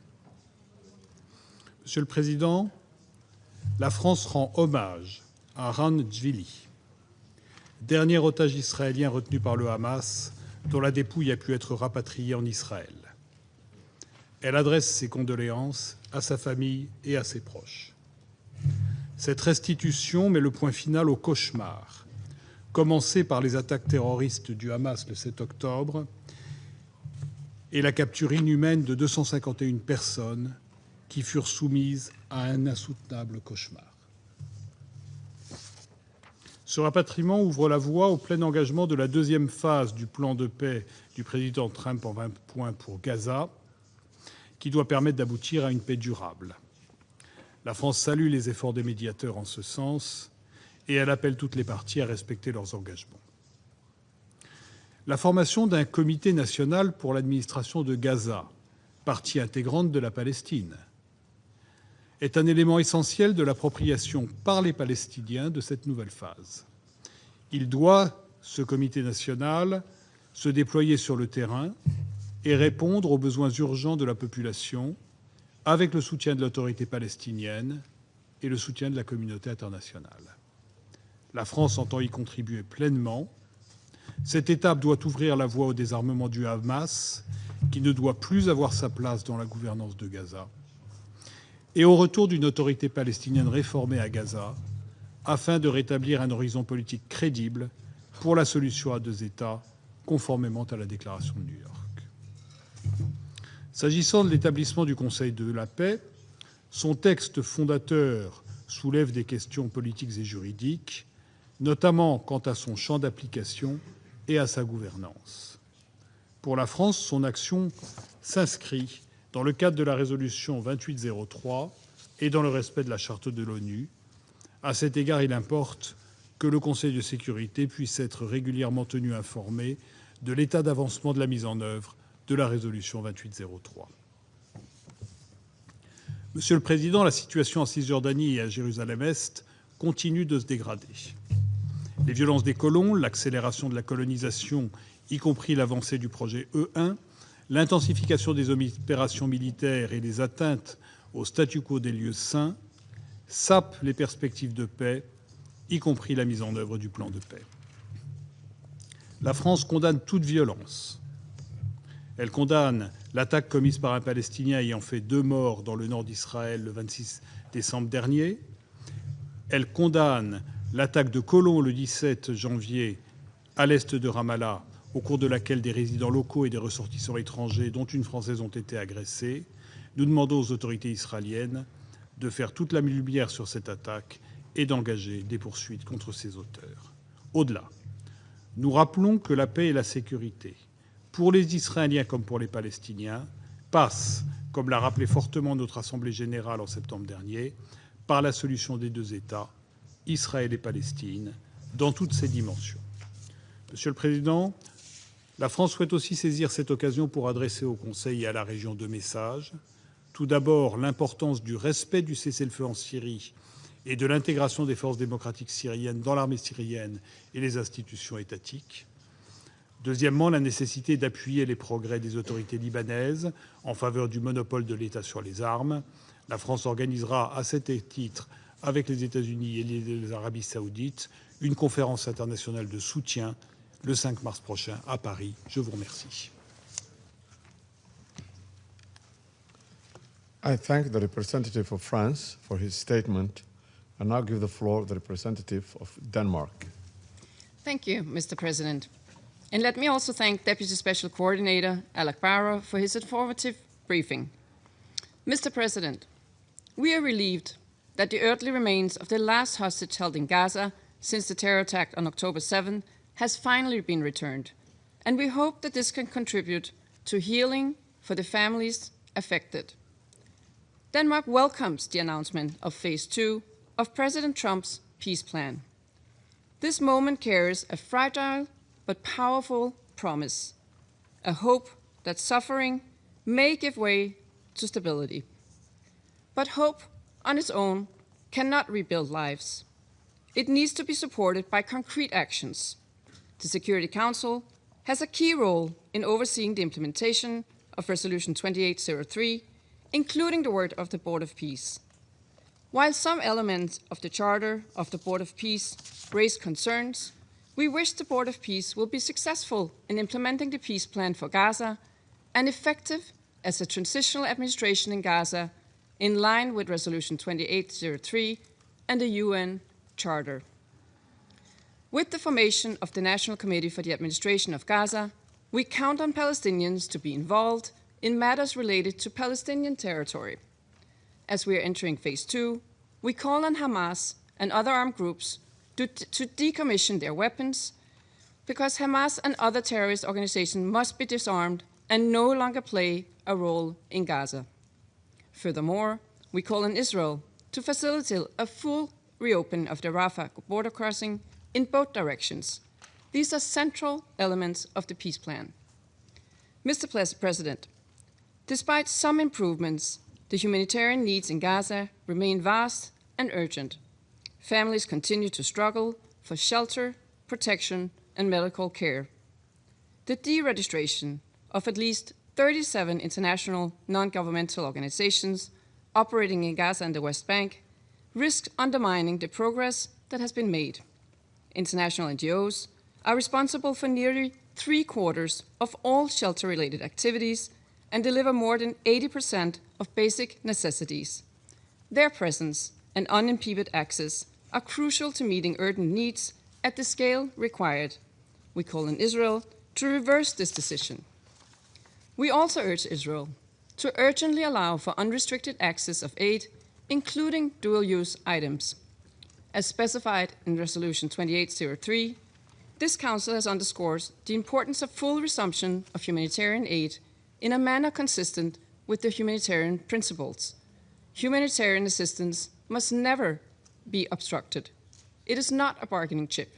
It is a lifeline for the civilian population. The health system must also be restored, and patients in need of specialized care must be able to be transferred for treatment, especially to the West Bank, including East Jerusalem, through the medical corridor in place before October 7, 2023.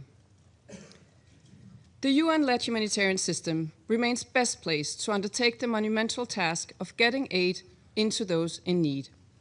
United Nations agencies, working hand in hand with international NGOs, form the backbone of life-saving assistance and recovery in Gaza. In this regard, we echo the Secretary General's deep concern over Israel's adoption of legislation in December 2025 to cease UNRWA operations. These laws must be repealed without delay. Israel's demolition of an UNRWA compound in East Jerusalem last week is unacceptable and a violation of the UN's privileges and immunities under the UN Charter and international law. The inviolability of UN premises must be upheld, the privileges and immunities of UNRWA personnel respected, and all seized assets returned. As we look to the next stage of the peace plan for Gaza, we must not forget the West Bank, where unprecedented devastating developments are currently unfolding. As we heard from the Deputy Special Coordinator, this includes record numbers of expansions of illegal Israeli settlements, settler violence, intimidation, the seizure of farmland, and destruction of crops with widespread impunity. Families are forced to flee their homes. A recent example was the displacement this week of all 120 families in Ras Ain al-Auja, Bedouin community in the Jordan Valley, due to the escalating violence by the Israeli settlers. We urge Israel to immediately halt these measures. Mr. President, peace demands a clear path forward. A two-state solution remains the only viable option for long-term sustainable peace, one in which Gaza and the West Bank are reunited and where Palestinians and Israelis alike can live in security, freedom, and dignity. We hope that the implementation of the second phase of the peace plan will help turn the page and open a new chapter for Gaza. I thank you. I thank the representative of Denmark for her statement and now give the floor to the representative of Panama. Gracias, señor presidente. Agradecemos la exposición informativa presentada por el doctor Ramiz Alakbarov, coordinador especial adjunto y coordinador residente de la Oficina de las Naciones Unidas para el Proceso de Paz en Medio Oriente. A su vez, extendemos una cordial bienvenida a los ministros de Relaciones Exteriores de Liberia y Grecia, así como a todos los distinguidos representantes de las delegaciones que nos distinguen hoy con su participación. Los acontecimientos recientes en el Medio Oriente confirman la naturaleza dinámica y compleja de la región, marcada por desafíos multidimensionales que exigen una atención sostenida y coordinada de la comunidad internacional. Pese al alto al fuego en vigor desde el 10 de octubre, la situación sobre el terreno en Gaza continúa siendo extremadamente frágil. Si bien el cese de hostilidades ha reducido la intensidad del conflicto, sigue siendo insuficiente para garantizar una protección efectiva y sostenida de la población civil. En ese contexto, Panamá reconoce los esfuerzos de mediación emprendidos por los Estados Unidos, Qatar, Egipto y Turquía como una contribución determinante para alcanzar un alto al fuego duradero y sostenido. De igual manera, reconocemos los esfuerzos del sistema de las Naciones Unidas y de sus socios humanitarios que han permitido avances concretos en un entorno sumamente adverso. No obstante, dichos avances siguen siendo frágiles y dependen de un acceso humanitario pleno, seguro, sostenido y sin obstáculos administrativos o burocráticos que impidan su operatividad. Hace unos días se confirmó la liberación de los restos mortales de Ran Ghibli, último de los 251 rehenes capturados donde el atroz ataque terrorista de Hamas del 7 de octubre de 2023. Reiteramos nuestras condolencias a todos los familiares de las víctimas y expresamos la esperanza de que el pueblo de Israel pueda poner punto final a este trágico episodio. Panamá votó en este Consejo a favor de la resolución 2803 de 2025, convencidos de la necesidad de abrir un espacio político que permitiera consolidar el cese de hostilidades, facilitar la asistencia humanitaria y sentar las bases para una fase de estabilización y transición en Gaza. Ese espacio ofrece una oportunidad que no debe perderse. Consideramos que los mecanismos previstos en dicha resolución para la implementación del plan de paz, incluida la Junta de Paz, deben ser impulsados de manera coordinada y contar con el acompañamiento efectivo de las Naciones Unidas, en particular del Consejo de Seguridad, como fuente primigenia de su legitimidad.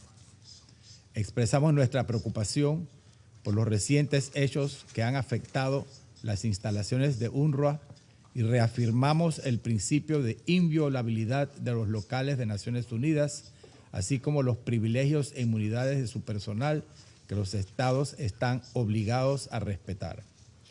Instamos a que las organizaciones no gubernamentales que han acompañado el enorme esfuerzo humanitario, pese a las extremas condiciones en el terreno, puedan continuar haciéndolo sin obstáculos para que contribuyan a la conclusión exitosa del plan de paz. Reafirmamos que la última vía sostenible y humana es aquella que permita a los pueblos de Israel y Palestina vivir lado a lado, en paz, seguridad y dignidad, y en un futuro ojalá cercano. Por otra parte, observamos con preocupación las medidas desproporcionadas adoptadas por el gobierno de la República Islámica de Irán en respuesta a manifestaciones ciudadanas destinadas a expresar demandas legítimas de libertad.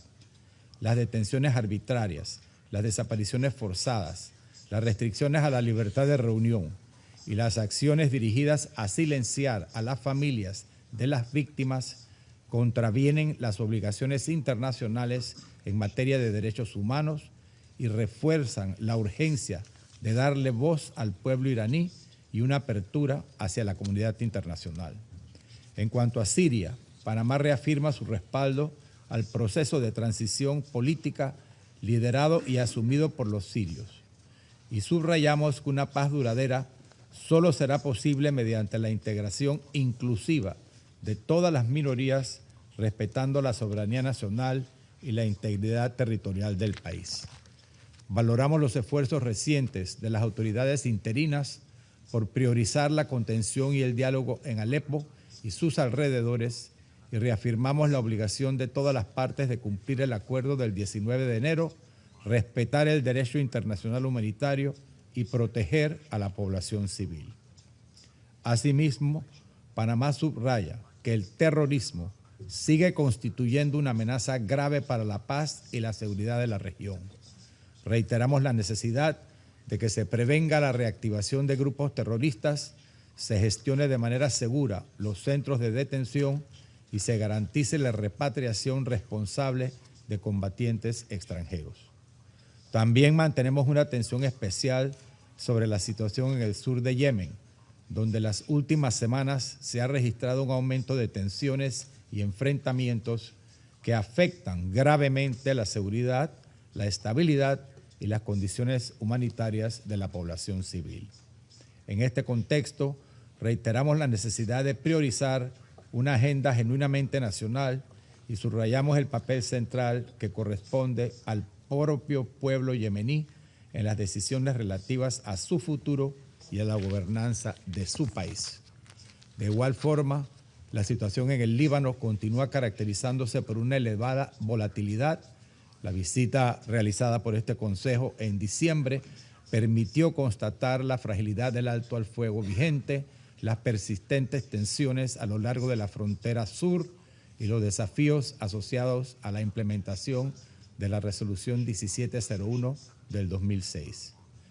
Panamá reafirma la importancia de preservar la estabilidad a lo largo de la línea azul, de respetar plenamente el mandato de la Fuerza Provisional de las Naciones Unidas en el Líbano y de fortalecer el apoyo al ejército libanés como pilar esencial de la soberanía y la integridad territorial del país. Reconocemos asimismo a las mujeres que en todo el Medio Oriente, desde la sociedad civil y los espacios políticos que logran ocupar, abren caminos hacia la igualdad y la justicia, recordándonos que no puede haber paz ni desarrollo sin su participación plena, segura y significativa. Señor presidente, el futuro del Medio Oriente no puede construirse a espaldas de sus pueblos, ni los modelos impuestos desde el exterior, ni la intransigencia de actores políticos sin legitimidad ni respaldo popular ofrecen soluciones a los complejos desafíos que enfrenta la región. La estabilidad de la región y su contribución a la paz y la seguridad internacionales serán el resultado de la suma de acciones que, aunque parezcan pequeñas, reflejan el sacrificio de mujeres y hombres que salvan vidas, alimentan a los más vulnerables, educan a los niños y eligen cada día la paz por encima de la violencia, dando fe de que el mejor futuro es el que se construye con base al respeto al diferente. Muchas gracias. I thank the representative of Panama for his statement and now give the floor to the representative of the Russian Federation. Господин председатель, благодарим заместителя спецкоординатора ООН по Ближневосточному мирному процессу Рамиза Алакбарова за брифинг о положении дел в регионе. Динамика ситуации последних дней в зоне Палестино-израильского конфликта дает основания для осторожного оптимизма и надежды на окончательный переход от логики конфронтации и насилия к дипломатии и экономическому возрождению. Приветствуем возвращение в Израиль тела последнего заложника Рона Гвили, что стало возможным благодаря передаче информации о его местонахождении палестинцам.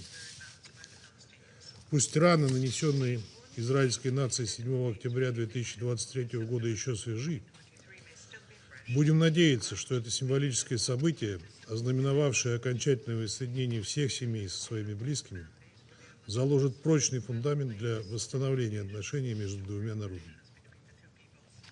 При этом ни в коем случае не следует забывать и о палестинцах, потерявших близких или разлученных со своими родными. Помимо свыше 70 тысяч погибших от ударов, голода и холода, палестинцев с момента прекращения огня в октябре 2025 года из-под завалов Газа выкопано 710 тел, тысячи продолжают покоиться там. Обнаружение каждого из них имеет не меньшее значение для палестинского народа и дела примирения. Отмечаем долгожданное начало второй фазы мирного плана президента Трампа, о котором 14 января объявила американская сторона. Запуск работы переходных структур в анклаве, в первую очередь Национального комитета по управлению Газой во главе с опытным функционером ПНА Али Шаасом, закладывают основу для процесса восстановления сектора. Убеждены, что успех в реализации мирной инициативы возможен лишь при неукоснительном уважении интересов и прав палестинского народа, а также при тесной координации временных структур с ПНА. Подчеркиваем недопустимость любых планов по насильственному перемещению газовитян, какими бы благовидными предлогами они ни обставлялись. Ожидаем в обозримой перспективе восстановления административного, политического и экономического единства Газа и Сбри, включая Восточный Иерусалим, в рамках палестинского государства в границах 1967 года. Ждем от американской стороны больше конкретики по поводу перспектив развертывания в секторе международных стабилизационных сил, в том числе по составу, численности и мандату данной миссии. Исходя из многолетнего опыта миротворческих операций, полагаем, что эффективность МСС будет напрямую зависеть от наличия согласия сторон и способности беспристрастно выполнять подмандатные задачи. При этом применение силы должно быть строго ограничено во избежание втягивания миротворцев в качестве одной из сторон конфликта. В целом полагаем, что дальнейшая реализация мирного плана потребует от посредников фокусировки на поиске комплексного переговорного решения проблемы разоружения палестинских группировок и вывода израильских подразделений из Газа. Попытки силового решения ни к чему не приведут. Господин председатель, теперь, когда тело последнего заложника было возвращено, у израильской стороны не осталось никаких оснований для дальнейшего промедления с выполнением своих гуманитарных обязательств в отношении газовитян. Хотели бы напомнить, что гумобязательства Израиля заложены в пунктах 7 и 8 мирного плана президента Трампа, а также в оперативном параграфе 3, одобрившей его резолюции СБ ООН 2803, где прямо указывается на важность возобновления полномасштабной доставки гуманитарной помощи в сектор Газа через сотрудничающие организации, включая ООН. Речь идет в том числе и о необходимости полноценного открытия КПП «Рафах», о чем было объявлено только 26 января, то есть спустя 3,5 месяца после заключения соглашения о прекращении огня.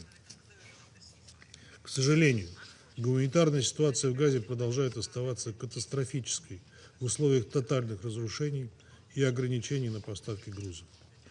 Сохраняющиеся запреты на проведение гумопераций и ввоз необходимых товаров, а также техники для расчистки завалов, серьезно усугубляют положение газовитян. Палестинцы продолжают погибать под израильскими ударами, страдать от голода, фактического отсутствия медицинской помощи и доступа к образованию, к которым добавились зимние холода.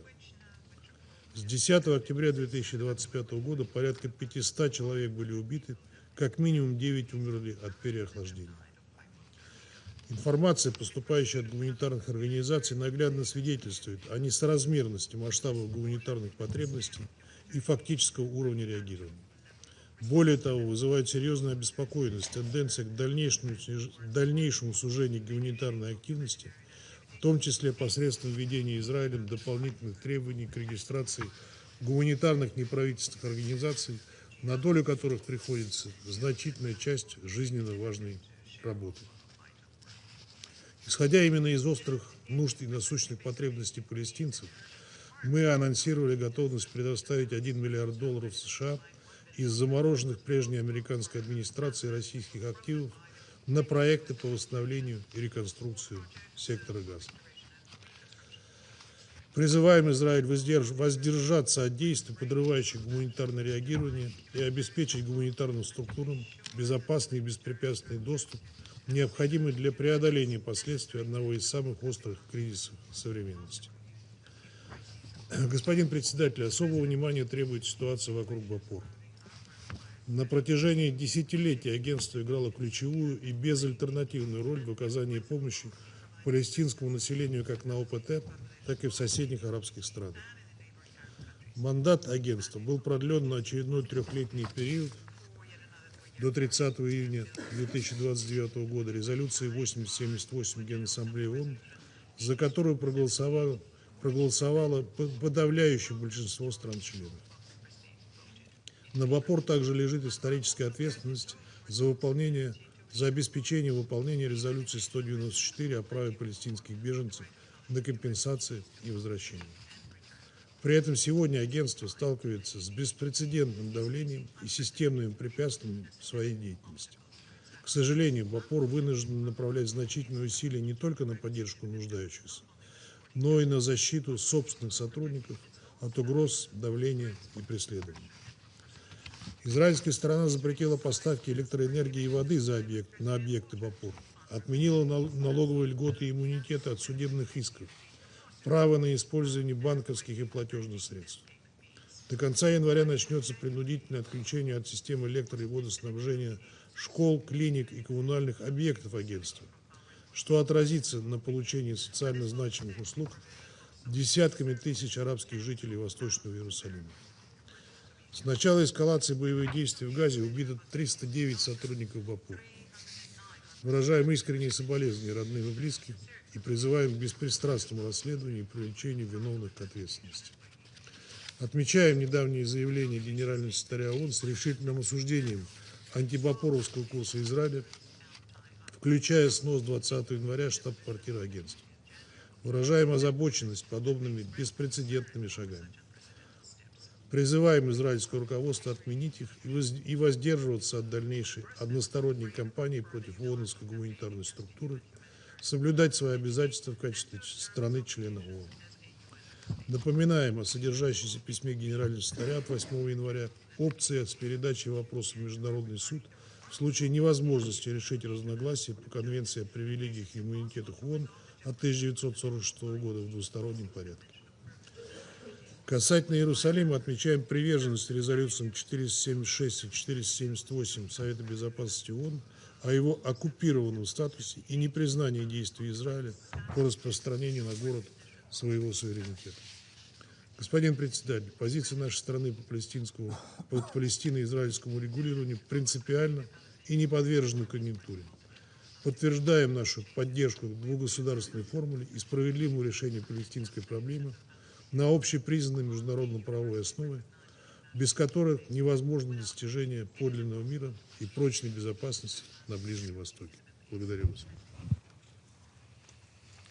I thank the representative of Russian Federation for his statement. I now give the floor to the representative of Pakistan. Thank you, Mr. President.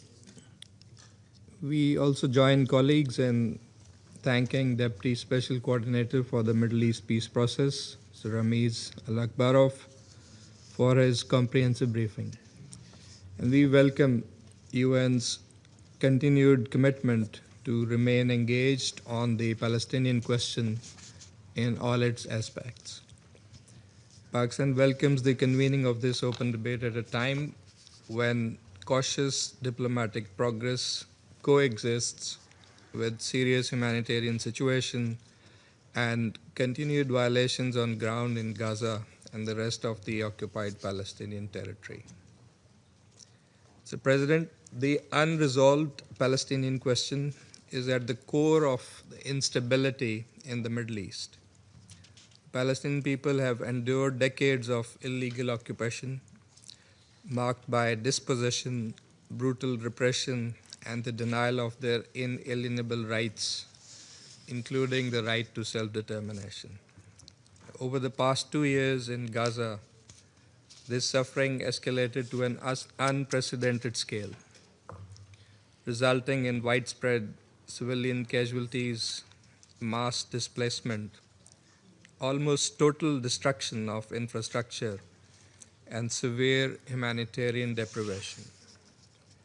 Against this backdrop, the international community sought to re-anchor efforts towards diplomacy and a credible political pathway towards peace. Initiatives such as the High-Level Conference on the Peaceful Settlement of the Question of Palestine, held last July, as well as President Trump's 20-point peace plan, subsequently endorsed by the Security Council Resolution 2803, reflect this renewed engagement. In line with Resolution 2803, the commencement of the second phase of the peace plan, including the establishment of the National Committee for the Administration of Gaza and the establishment of the Board of Peace and executive committees, are important steps. As intended in the plan, these measures should now help consolidate the ceasefire, secure a permanent cessation of hostilities, facilitate transitional arrangements, enable recovery and reconstruction, ensure the provision of humanitarian assistance at scale, and prepare the ground for a sustainable and credible political process towards Palestinian self-determination and statehood. However, we are deeply concerned that the fragile situation in Gaza remains under constant strain. Ceasefire violations continue unabated and civilian lives remain at risk. Increased pressure on international humanitarian organizations, including deregistration measures and restrictions on humanitarian operations, are impeding assistance and protection for the most vulnerable. We strongly condemn Israel's continued attacks on the UN premises and UNRWA, including the recent demolition of UN compound in the Sheikh Jarrah neighborhood of occupied East Jerusalem. Such actions undermine the stabilization efforts and threaten the limited progress achieved so far. UNRWA's operations remain essential and must be safeguarded. Pakistan, together with other Arab and Islamic countries in the Group of Eight, has joined the Board of Peace in support of its mandate as endorsed by the Security Council Resolution 2803. In a joint statement, the foreign ministers of the group reiterated their support for the peace efforts led by President Donald Trump and reaffirmed their commitment to implementing the mission of the Peace Board as a transitional administration as set out in Comprehensive Plan to End the Gaza Conflict and endorsed by Resolution 2803, aimed at consolidating a permanent ceasefire, supporting the reconstruction of Gaza, and advancing a just and lasting peace grounded in the Palestinian right to self-determination and statehood in accordance with international law, thereby paving the way for security and stability for all countries and peoples of the region. To ensure that current initiatives deliver tangible results, Pakistan underscores the following priorities. First, globally, on the process and its objectives. We hope that the Board of Peace, under the framework of Resolution 2803, will lead to concrete steps towards the implementation of a permanent ceasefire, further scaling up of humanitarian aid, reconstruction of Gaza, and realization of the right to self-determination of the people of Palestine through a credible, time-bound political process consistent with international legitimacy and UN resolutions, resulting in an independent, sovereign, and contiguous state of Palestine based on pre-1967 borders, with Al-Quds al-Sharif as its capital. That, Mr. President, is the ultimate goal supported by the international community. Palestinian-led governance and institutional strengthening, with the central role of the Palestinian Authority are indispensable in this regard. Second, and specifically on ceasefire, full respect for the ceasefire must be ensured with a view to a permanent cessation of hostilities. Any military escalation, unilateral measures, or provocations must be strongly countered as they jeopardize civilian protection and undermine confidence building. Third, on the humanitarian situation, attacks on UN premises, UNRWA, humanitarian organizations and personnel, and their facilities, as well as administrative restrictions on international organizations, are unacceptable and contrary to international humanitarian law. Full, safe, sustained, and unimpeded humanitarian assistance at scale must be ensured. UNRWA's role in this regard remains critical. Fourth, recovery and reconstruction.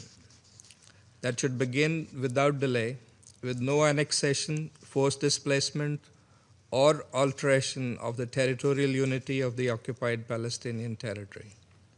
The contiguity of Gaza and the West Bank is indispensable for the viability of the Palestinian state. Fifth, illegal settlement activity, settler violence, and attempts to alter the demographic, legal, or historical character of the occupied territory, including the holy sites, must cease immediately. Israel, the occupying power, must also be compelled to immediately halt its illegal and destabilizing actions in Syria and Lebanon in violation of their sovereignty and territorial integrity and the relevant Security Council resolutions. Israel must completely vacate all occupied Arab territories. Sixth, accountability is indispensable, for without justice and respect for international law, there can be no durable peace. And finally, the political horizon. A credible, irreversible, and time-bound process culminating in the realization of Palestinian statehood in accordance with international legitimacy. All diplomatic initiatives, including President Trump's Gaza peace plan, a high-level conference on the peaceful settlement of the question of Palestine, and the Global Alliance for the Two-State Solution must reinforce one another through coordinated and concrete implementation. The international community, particularly this Council, bears the responsibility to translate renewed engagement into measurable change on the ground for the betterment of the Palestinian people. Pakistan's solidarity with the Palestinian people remains firm and unwavering. We stand ready to work with members of the Council, regional and international partners, and the United States to advance a just and lasting solution to the Palestinian question and a comprehensive peace in the Middle East. I thank you. I thank the representative of Pakistan for his statement and now give the floor to the representative of Kingdom of Bahrain. السيد الرئيس، يطيب لي بداية أن أتقدم بالشكر لسعادتكم ولوفد جمهورية الصومال الفيدرالية الشقيقة على رئاستكم المتميزة لمجلس الأمن هذا الشهر، وأشكر السيد رامز لاكروف نائب المنسق الخاص لعملية السلام على إحاطته، كما أرحب بأصحاب السعادة وزراء خارجية اليونان وليبيريا في اجتماعنا اليوم، وأرحب بجميع المشاركين في هذه الجلسة. سيد الرئيس، تتطلع مملكة البحرين وشعوب منطقة الشرق الأوسط والعالم إلى إنهاء الصراع الفلسطيني الإسرائيلي الذي استمر لنحو 80 سنة وكبد المنطقة خسائر فادحة لا تعوض في الأرواح والأعيان والمقدرات والبنى التحتية، وحرم أجيالا متعاقبة من فرصة العيش في أمن واستقرار وحرية وكرامة في ظل غياب الحل العادل والدائم للقضية الفلسطينية. إن مملكة البحرين تؤمن إيمانا راسخا بضرورة أن يسود خطاب السلام والأمل في المنطقة وتوفير بيئة آمنة مستقرة مستدامة لتلبية حقوق الشعب الفلسطيني الشقيق في تقرير المصير وإقامة دولته المستقلة ذات السيادة جنبا إلى جنب مع دولة إسرائيل، بما يسهم في تعزيز السلم والأمن والازدهار لصالح جميع شعوب المنطقة وصون المصالح الدولية كافة، وذلك عن طريق انتهاج الحلول السلمية لإنهاء هذا الصراع عبر الحوار والتفاوض والمساعي الدبلوماسية. ويأتي انعقاد هذه الجلسة متزامنا مع إحياء اليوم الدولي للتعايش السلمي الذي بادرت بلادي مملكة البحرين باقتراح اعتماده في الأمم المتحدة، انطلاقا من إيمانها بأن ترسيخ ثقافة الحوار والاحترام المتبادل والتسامح والتعايش بين الشعوب يشكل أساسا لا غنى عنه لتحقيق السلام العادل والمستدام، ولا سيما في منطقة عانت طويلا من النزاعات والصراعات كمنطقة الشرق الأوسط. وإذ تشيد مملكة البحرين بالمبادرات الإيجابية التي تمهد الطريق نحو تحقيق السلام العادل والشامل والدائم في المنطقة، تجدد ترحيبها بالإعلان عن بدء المرحلة الثانية من الخطة الشاملة لإنهاء الصراع في غزة برعاية فخامة الرئيس الأمريكي دونالد ترامب، وما تضمنته من تشكيل اللجنة الوطنية الفلسطينية لإدارة قطاع غزة بوصفها هيئة انتقالية مؤقتة، متمنين للجنة التوفيق في مهامها من أجل خدمة أبناء الشعب الفلسطيني والحد من معاناتهم وتحسين ظروفهم المعيشية. وفي هذا السياق جاء توقيع مملكة البحرين على ميثاق مجلس السلام في دافوس بناء على توجيه حضرة صاحب الجلالة الملك حمد بن عيسى آل خليفة ملك مملكة البحرين ترحيبا بالدعوة الموجهة إلى جلالته من فخامة الرئيس الأمريكي للانضمام إلى مجلس السلام، إيمانا من المملكة بأهمية الدفع قدما نحو التطبيق الكامل لخطة السلام المطروحة بشأن قطاع غزة بما تمثله من إطار دولي داعم لحماية وصون الحقوق المشروعة للشعب الفلسطيني الشقيق وتحقيق السلام المستدام في المنطقة.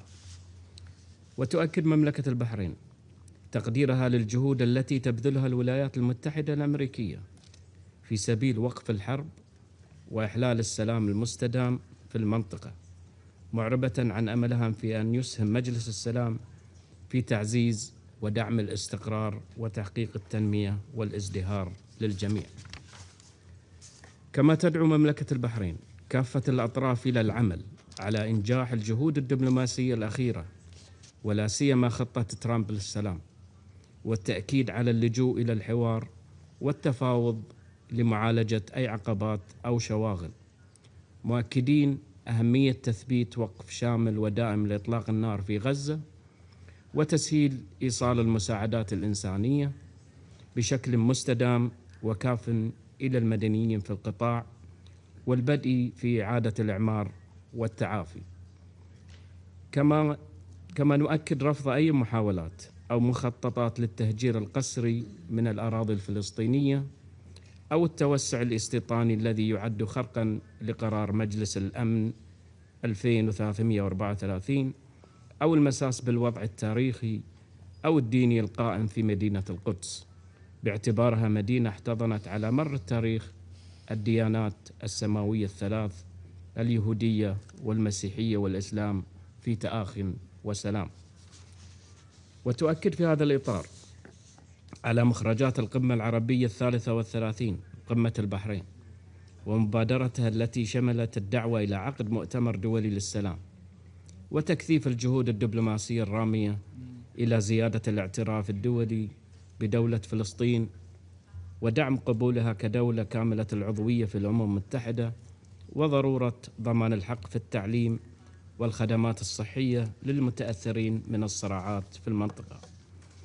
كما نؤكد على أهمية دعم كافة الجهود الإقليمية والدولية الهادفة إلى رفع المعاناة عن الشعب الفلسطيني الشقيق، ومن ضمنها الجهود الإغاثية التي تطلع بها الأمم المتحدة عن طريق وكالة الأمم المتحدة لإغاثة وتشغيل اللاجئين الفلسطينيين الأونروا لتقديم الدعم والإغاثة لملايين اللاجئين في الأراضي الفلسطينية والأردن وسوريا ولبنان إلى حين التوصل إلى حل سياسي عادل وشامل يضمن كافة حقوقه المشروعة وفق القانون الدولي وقرارات الشرعية الدولية. وتشيد مملكة البحرين بالخطوات الإيجابية التي تنتهجها السلطة الفلسطينية، ومنها قبولها بخطة فخامة الرئيس الأمريكي بشأن غزة وبقرار مجلس الأمن رقم 2803 باعتبارهما مسارا إيجابيا نحو وضع دائم ومستقر في قطاع غزة كجزء لا يتجزأ من الدولة الفلسطينية. كما ترحب مملكة البحرين بعزم السلطة الفلسطينية إجراء الانتخابات المحلية في الضفة الغربية وقطاع غزة في 15 من أبريل المقبل، تأكيدا على أهمية المسار الديمقراطي ومشاركة الشعب الفلسطيني في تقرير مستقبله. وفي الختام تجدد مملكة البحرين دعوتها للمجتمع الدولي إلى ضرورة دعم حقوق الشعب الفلسطيني في إقامة دولته الوطنية المستقلة وعاصمتها القدس الشرقية وفقا لحل الدولتين وقرارات الشرعية الدولية ذات الصلة وقبولها كدولة كاملة العضوية في الأمم المتحدة.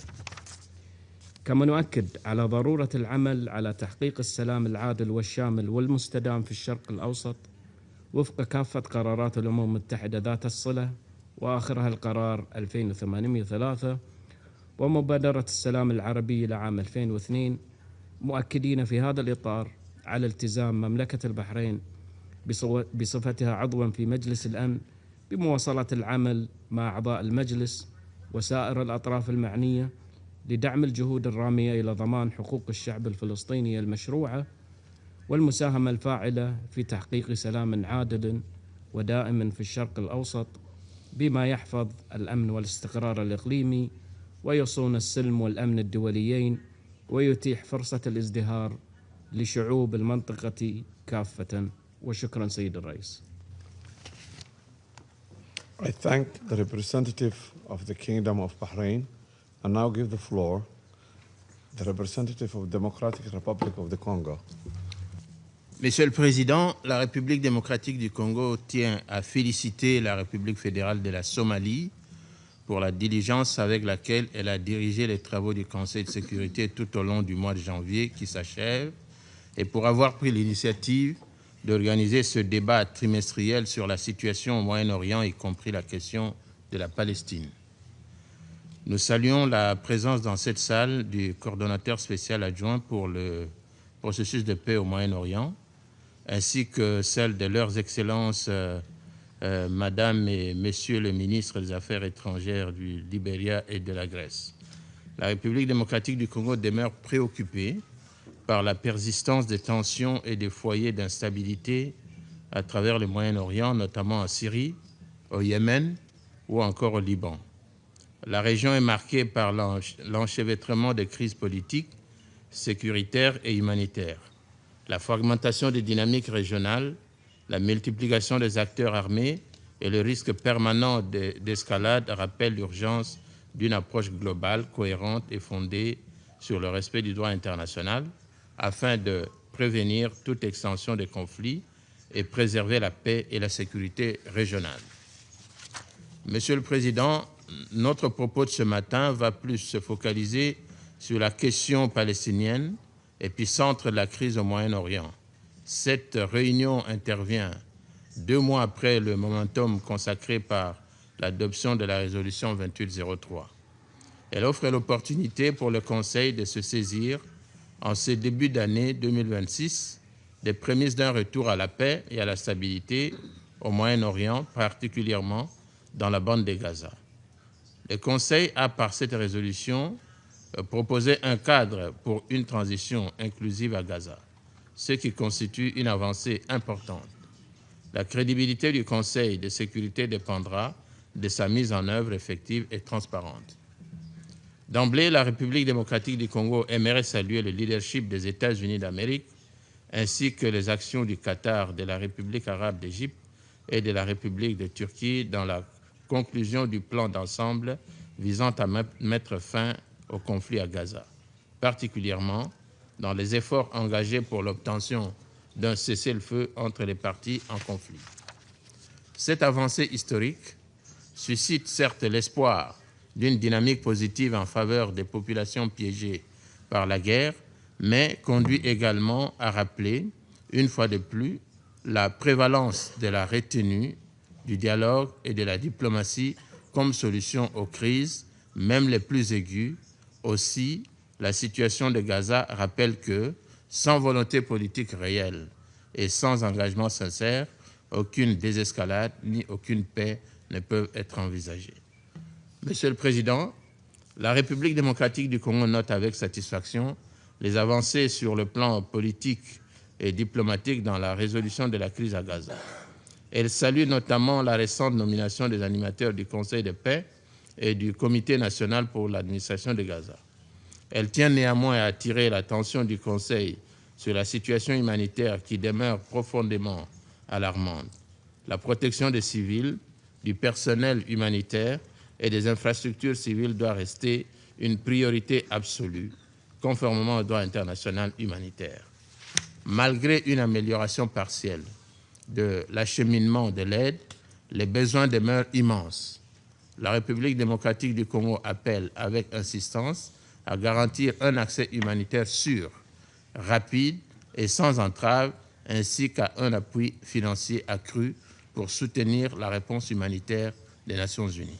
À cet égard, nous soulignons la nécessité d'une approche constructive face au rôle de l'Office de secours et des travaux des Nations Unies pour les réfugiés de Palestine dans le Proche-Orient et les garanties de sécurité à accorder aux agents des Nations Unies pendant l'exercice de leur mandat, en particulier celles touchant à la protection des populations civiles vulnérables. Monsieur le Président, pour conclure, les membres du Conseil ont une responsabilité collective de veiller au respect du cessez-le-feu et de s'assurer que celui-ci se transforme en une paix durable. Ils sont appelés à rester unis, vigilants et engagés afin d'accompagner les parties vers une stabilité réelle au bénéfice de toutes les populations de la région. Je vous remercie. I thank the representative of the Democratic Republic of the Congo for his statement, and now give the floor to the representative of Latvia. Thank you, Mr. President. I would like to thank Deputy Special Coordinator Mr. Ramiz Alakbarov for his briefing. Mr. President, there are prospects for stability in the Middle East. The terrorist networks of Hamas, Hezbollah, and the Houthis have been severely degraded. The failed Iranian regime has been weakened. And its nuclear program has been set back decisively. The collapse of the Assad regime has brought relief to millions of Syrians and contributed to the wider stability of the region. As a fragile ceasefire in Gaza continues to hold, we must collectively engage in its consolidation. We need to build on this progress to end the immense human suffering of the Palestinian people and to provide them with opportunities to secure their daily livelihoods, reconstruct infrastructure, and regain their dignity and future. The people of Israel have to be assured that they can live in peace, security, and without the daily threat of terrorism. At last, 843 days since October 7, all of the hostages taken by Hamas are finally returned home. Our thoughts and prayers are with the Gwili family and all other families that endured this horror. Mr. President, Latvia supports the full implementation of President Trump's comprehensive plan to end the Gaza conflict. It must serve as a building block for broader stabilization in the Middle East. We welcome the launch of Phase 2 of the comprehensive plan, which has commenced with the announcement of the Executive Board, the National Committee for the Administration of Gaza. We also welcome the work of the Civil Military Coordination Center. Further on, it is imperative that Hamas disarms and relinquishes power. we look forward to the Board of Peace in its transitional administration capacity, as endorsed by the Security Council Resolution 2803, to provide strategic oversight of the implementation of the comprehensive plan and redevelopment of Gaza for the benefit of its people. We also await the International Stabilization Force to be generated and to fulfill its security role. Mr. President, with the transitional governing bodies taking up their duties, there is a pathway for tangible reconstruction and development, with drinking water and food, as well as hospitals and schools to be accessible to everyone throughout Gaza. The Palestinian Authority has to be assisted in building institutional capacities, implementing its reform agenda, and addressing security challenges. Mr. President, the past 2 years have confirmed that breaking the cycle of violence requires sustained investment in a viable political solution, a peace that addresses the security concerns and the legitimate aspirations of both Israelis and Palestinians. We should not lose sight of the objective of the two-state solution in accordance with international parameters as defined by Security Council resolutions and the New York Declaration endorsed last September. A just and lasting peace requires Gaza and the West Bank to be addressed as one unified entity. The unprecedented levels of violence, land confiscations, house demolitions, and settlement expansion that are emerging across the West Bank undermine international efforts aimed at achieving peace and stability in the region. We strongly oppose any steps towards territorial or demographic change in occupied Palestinian territories and urge Israel to halt its settlement policy in the West Bank. Mr. President, the ultimate value of any plan is determined not by its quality on paper, but by its effective and efficient execution in the real world. We commend the dedication and courage of humanitarian workers who, despite extremely difficult circumstances, have responded swiftly to the urgent needs of civilians in Gaza. The immediate flow of aid following the peace agreement last October provided a vital lifeline, and it should be continuously ensured without interruption or obstruction. Humanitarian needs remain immense and are further exacerbated by dire weather conditions, with most civilians still lacking access to shelter, clean water, and basic medical care. In this regard, the adoption of new registration requirements for international non-governmental organizations raises serious concerns about their potential impact on humanitarian assistance. Safeguarding and enabling predictable and non-discriminatory operating environment remains essential to ensure that this vital assistance can continue in line with international humanitarian and human rights law. We call on Israel to engage in meaningful dialogue with affected stakeholders. Mr. President, the situation in Iran has reached an alarming level of repression. The regime has killed thousands of innocent protesters. It continues to carry out mass repression and an attempt to silence protesters. Latvia stands in solidarity with the brave people of Iran. We demand an immediate end to the violent oppression of its people who are simply exercising their fundamental rights. Iran's ongoing support for armed proxies and its aggressive regional interventions undermine security and stability across the Middle East and beyond.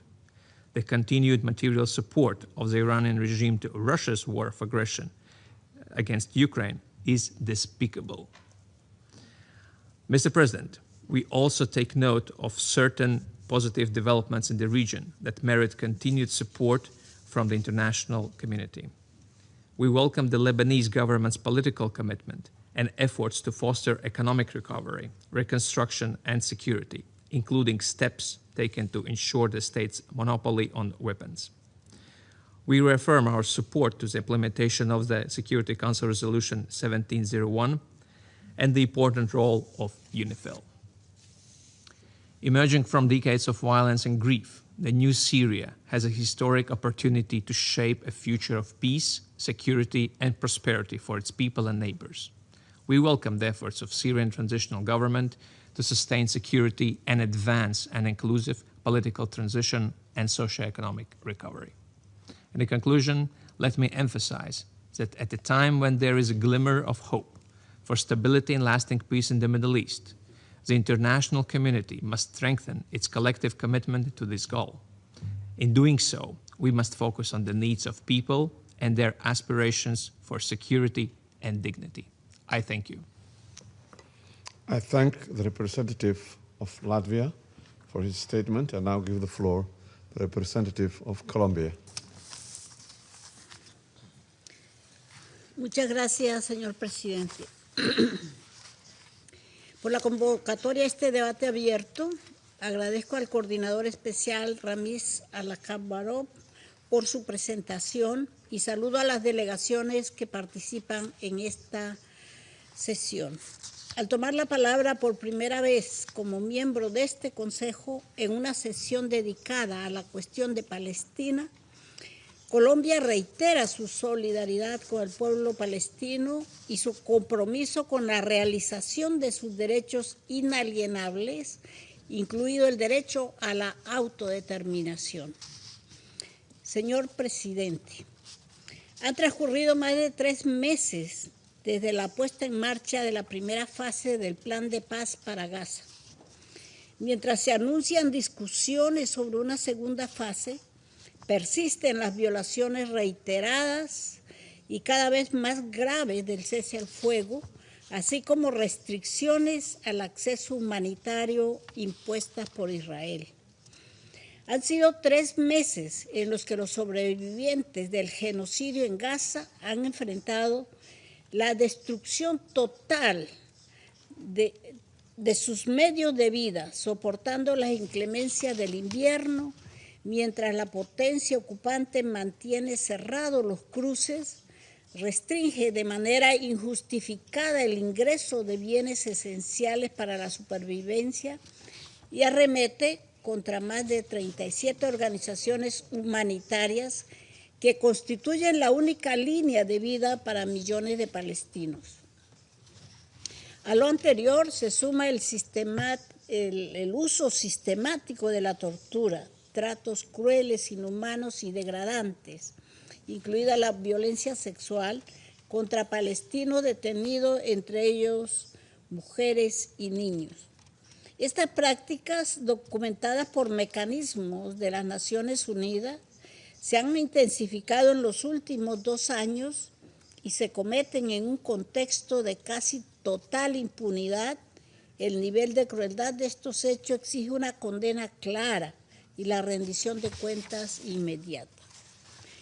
Mientras tanto, la campaña de desinformación contra el Organismo de Obras Públicas y Socorro de las Naciones Unidas para los Refugiados de Palestina en el cercano Oriente no cesa. A los gravísimos ataques, la demolición y destrucción deliberada de infraestructura de las Naciones Unidas en el complejo de UNRWA en Sheikh Jarrah, se suman decisiones adoptadas por el Knesset que contravienen de manera flagrante los privilegios e inmunidades de las Naciones Unidas y desconocen las obligaciones de Israel conforme al derecho internacional, como lo ha dejado claro la Corte Internacional de Justicia en su opinión consultiva del 22 de octubre de 2025. Señor presidente, no podemos perder de vista que la paz y la estabilidad solo pueden construirse sobre principios, sobre la justicia, la rendición de cuentas y el pleno reconocimiento del derecho inalienable del pueblo palestino a la autodeterminación. La única salida justa y sostenible es la solución biestatal y la construcción de un Estado palestino soberano, viable y contiguo dentro de las fronteras previas a 1967. En las actuales circunstancias, este Consejo debe ser absolutamente claro en lo siguiente. Primero, ninguna línea de armisticio puede interpretarse como una redefinición de fronteras internacionalmente reconocidas y la anexión de territorios, tanto en Gaza como en Cisjordania, es inadmisible. Segundo, el desplazamiento forzado de la población y la creación de guetos son inaceptables e incompatibles con el derecho internacional y la dignidad humana. Tercero, el respeto de los principios de neutralidad, independencia y humanidad en la entrega de ayuda humanitaria es innegociable y la ONU debe permanecer en el centro de la respuesta, inclusive a través de UNRWA. El acceso a servicios básicos como salud, educación y alimento para la población palestina depende actualmente del trabajo de UNRWA y las ONG cuyo trabajo está siendo obstaculizado. Permítame, señor presidente, referirme ahora a la situación en Cisjordania, incluida Jerusalén Oriental, que no deja de ser cada vez más alarmante. En los últimos meses hemos sido testigos de una escalada sin precedentes en la violencia de los colonos, frecuentemente alentada por las propias autoridades israelíes y perpetrada con la aquiescencia o protección de las fuerzas de seguridad de la potencia ocupante. La expansión acelerada de los asentamientos, la aprobación de nuevas unidades por parte del Knesset, los ataques contra universidades e infraestructura civil, la asfixia deliberada de la economía palestina y los atentados cotidianos contra la vida y la propiedad de la población palestina no dejan duda sobre la existencia de una política sistemática orientada a hacer imposible la vida para los palestinos en toda Cisjordania. Esta dinámica de anexión de facto y de jure socava la posibilidad de la solución de dos estados.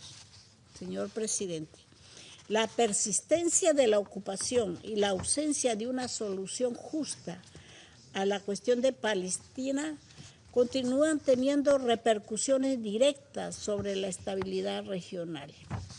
Aunque los esfuerzos nacionales de Siria y Líbano son evidentes, estos se ven socavados por acciones que atentan contra su soberanía, independencia, unidad e integridad territorial.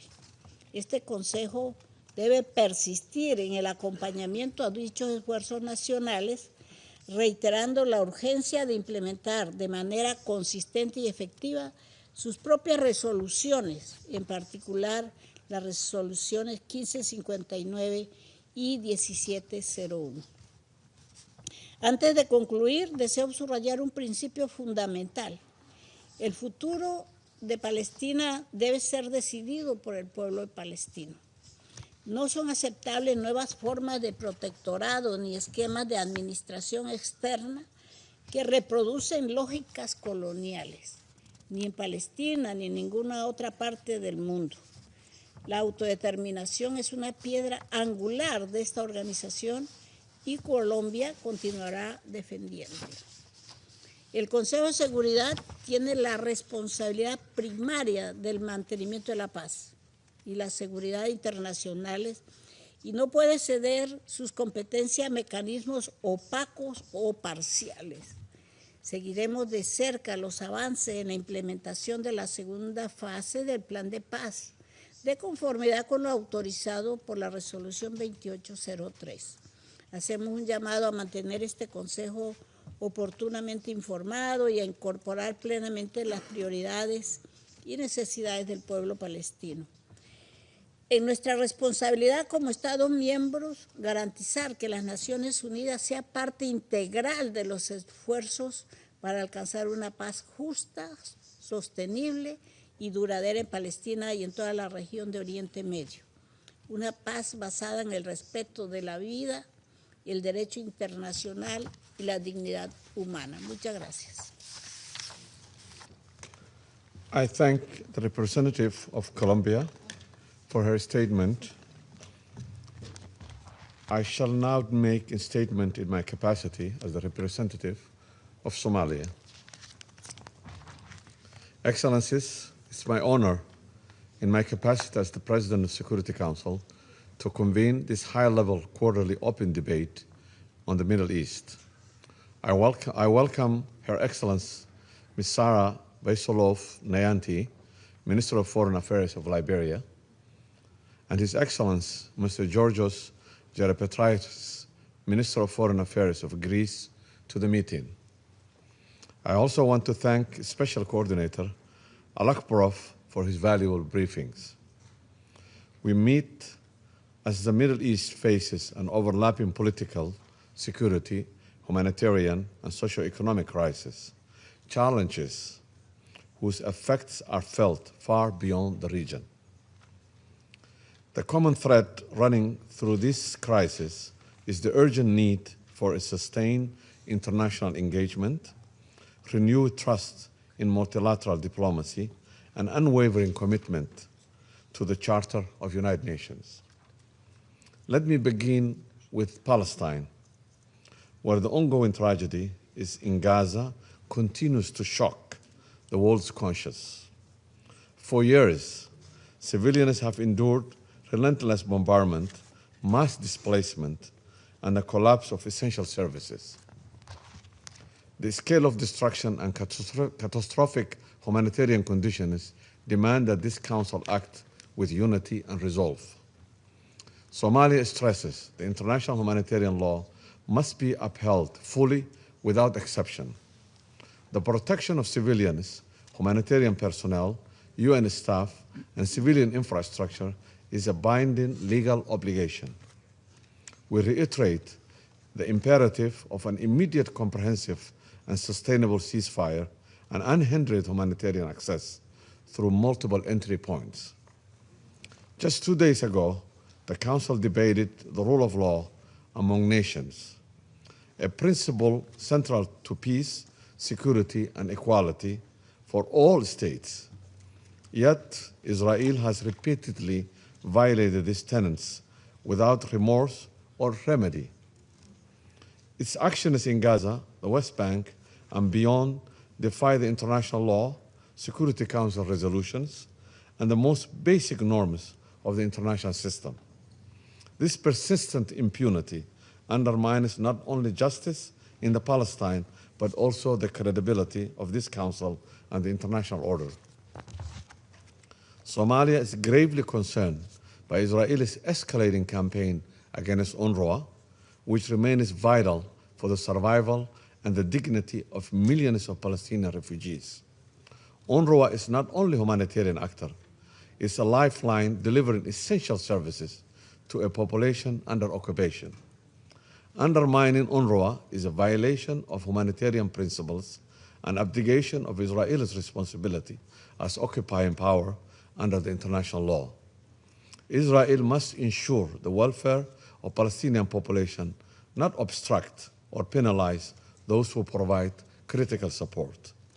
We further condemn Israel's recent actions to recognize secessionist group in northwestern Somalia as an independent entity and reported plan to forcibly relocate Palestinians in a region in Somalia. Such actions are direct violation of Somali sovereignty, unity, and territorial integrity, and threatens the draw of Horn of Africa into the destabilized currents of the Middle East conflict. Attempts to impose new political realities on the African continent set a dangerous precedent and erode the norms of international law and regional stability. The forced displacement of Palestinians from their homeland is unacceptable under international law. Any externally imposed scheme to relocate population or redraw borders will only deepen grievances, inflame tensions, and risk expanding the conflict. We are also deeply troubled by Israel's actions at the Holy Mosque in Jerusalem.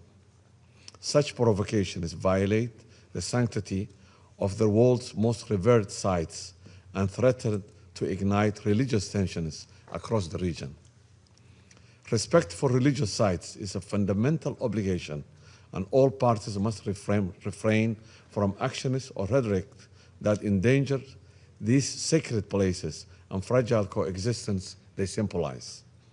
The future of Gaza and the West Bank must be shaped by Palestinians themselves, restoring their political and territorial unity. Somalia reaffirms the two-state solution grounded in the relevant UN resolutions and the Arab Peace Initiative and the New York Declaration remains the only credible framework for peace, justice, and security for Palestinians and Israelis. Turning to Lebanon, the situation along the Blue Line remains deeply concerning. Israel's violation of 1701 are a serious concern, and cross-border exchange and a constant risk of miscalculation threaten to drag the region into wider conflict. Somalia emphasizes the UNIFIL safety and freedom of movement must be respected at all times. The stability, sovereignty, and territorial integrity of Lebanon are essential for regional equilibrium. In Syria, the consequences of conflict remain acute. The country faces political stagnation, humanitarian distress, and ongoing instability. Any unilateral measures or externally driven arrangement risk undermining Syria's unity and sovereignty, and humanitarian access must be safe, principled, and predictable. Resolution 2254 remains the only international agreed framework for the lasting settlement. We urge renewed commitment to Syrian-owned process that advance national reconciliation and safe voluntary return of the refugees. Repeated Israeli strikes inside Syria, which escalate tensions, must cease in line with international law. In Yemen, the reopening of Aden Airport, stabilization in parts of the south have improved access, but shifting control and continued detention of UN and humanitarian staff in the north are unacceptable and must end. Chronic underfunding threats, life-saving operations, Yemen's path to peace requires Yemeni-owned process grounded in established references. Stability comes when all parties honor their commitment and ensure weapons remain under state control. We reject against any attack on Yemeni sovereignty, territorial integrity, national unity, and independence. Regional dynamics involving Iran remain worrisome. Rising tensions across the maritime area, the land domains risk miscalculation and expanding conflict. Somalia underscores the urgent need for restraint, de-escalation, and respect for sovereignty. A structured regional dialogue grounded in non-interference and mutual respect is essential to stability. Across all these crises, one truth stands out. The Middle East challenges are deeply interconnected, and the common denominator is clear. Lasting peace and stability can only be achieved when all parties respect international law, uphold the responsibility, and embrace dialogue over confrontation. Fragmented responses will not yield sustainable solutions. Somalia urges coherent, principled engagement from this Council and renewed investment in political processes that put the aspirations and the dignity of the region's people at their core. In that context, the late US President Jimmy Carter's commitment to peace shaped the region, notably through the Camp David Accords, and a breakthrough that proved dialogue and respect for agreement can replace conflict. I close excerpts from his book, Palestine, Peace, Not Apartheid. I quote, "The bottom line is this: peace will come to Israel and to the Middle East only when the Israeli government is willing to comply with international law, with a roadmap of peace, with official American policy, with wishes of the majority of its own citizens, and honor the previous commitments by accepting its legal borders." End of quote. I now resume my function as the President of the Council. I wish to remind all speakers to limit their statements to no more than 3 minutes in order to enable the Council to carry out its work expeditiously. The flashing light on the microphone will prompt speakers to bring their remarks to a close after 3 minutes. I now give the floor to the representative of Hashemite Kingdom of Jordan. شكرا سيد الرئيس. أتقدم إليكم بالشكر على عقد هذه الجلسة، وإلى النائب المنسق الأممي الخاص لعملية السلام السيد رامز أكبروف على إحاطته القيمة، كما أرحب بمشاركة معالي وزيرة خارجية ليبيريا ومعالي وزير خارجية اليونان معنا في هذه الجلسة. ويشرفني أن أدلي بهذا البيان باسم المجموعة العربية. نجتمع اليوم في لحظة مفصلية بعد أكثر من عامين من الحرب التي شنتها إسرائيل على قطاع غزة، وتؤكد فيها المجموعة العربية على أهمية التزام إسرائيل باتفاق وقف إطلاق النار فيها الذي تم التوصل إليه في تشرين الأول 2025 بجهود أمريكية، والكف عن انتهاكاتها له، وتطالب بتنفيذ اتفاق وقف إطلاق النار بجميع مراحله وبنوده. وبهذا الصدد تثمن المجموعة العربية الدور الذي اطلع به فخامة الرئيس الأمريكي في التوصل إلى اتفاق وقف إطلاق النار، والجهود الحثيثة التي بذلتها كل من جمهورية مصر العربية ودولة قطر وجمهورية تركيا في إنجازه. ونؤكد على أهمية بدء المرحلة الثانية منه وصولا إلى تطبيق خطة الرئيس ترامب الشاملة وقرار مجلس الأمن رقم 2803 بالكامل. ونشدد على أهمية إطلاق جهود التعافي المبكر وإعادة الإعمار في جميع أنحاء غزة، وأن مستقبل قطاع غزة يجب أن يستند على وحدته وارتباطه مع الضفة الغربية وبها، وأن تتولى السلطة الوطنية الفلسطينية صاحبة الولاية مقاليد الحكم في القطاع وضمان وحدته مع الضفة الغربية بما في ذلك القدس الشرقية، وضمان ممارسة الشعب الفلسطيني حقه في تقرير المصير واستقلال دولته. تدين المجموعة العربية كافة الإجراءات الإسرائيلية العسكرية والسياسية والتشريعية والمالية الرامية لتقويض السلطة الفلسطينية، وتطالب المجتمع الدولي بالتصدي لها. السيد الرئيس، إن تشكيل مجلس السلام واللجنة الوطنية الفلسطينية لإدارة قطاع غزة بوصفهما هيئتان انتقاليتان مؤقتتان أنشئتا عملا بقرار مجلس الأمن رقم 2803 يجب أن يؤدي إلى تثبيت الوقف الدائم لإطلاق النار ومنع التهجير والضم وانسحاب إسرائيل الكامل من القطاع ودعم إعادة إعمار غزة والدفع نحو أفق سياسي حقيقي يفضي إلى استقلال الدولة الفلسطينية ذات السيادة على خطوط 4 من حزيران 1967 وعاصمتها القدس الشرقية، وتحقيق السلام العادل والشامل وفقا لقرارات الشرعية الدولية ومبادرة السلام العربية وعلى أساس حل الدولتين. كما تشدد المجموعة على ضرورة إلزام إسرائيل القوى القائمة بالاحتلال برفع جميع القيود والعوائق أمام إدخال المساعدات الإنسانية وفتح جميع المعابر دون انتقائية أو تأخير بما يضمن وصولها إلى جميع أنحاء القطاع امتثالا لالتزاماتها بموجب القانون الدولي وقرارات مجلس الأمداد الصلة. السيد الرئيس، تجدد المجموعة العربية إدانتها لجميع السياسات والممارسات الإسرائيلية غير القانونية في الأرض الفلسطينية المحتلة بما في ذلك في الضفة الغربية باستمرار التوسع في الاستيطان وهدم المنازل ومصادرة الأراضي واستمرار إرهاب المستوطنين. ونشدد على أن لا سيادة لإسرائيل على الضفة الغربية المحتلة أو أي جزء من الأرض الفلسطينية. وبهذا الصدد تثمن المجموعة تأكيد فخامة الرئيس الأمريكي منع إسرائيل ضم الضفة الغربية.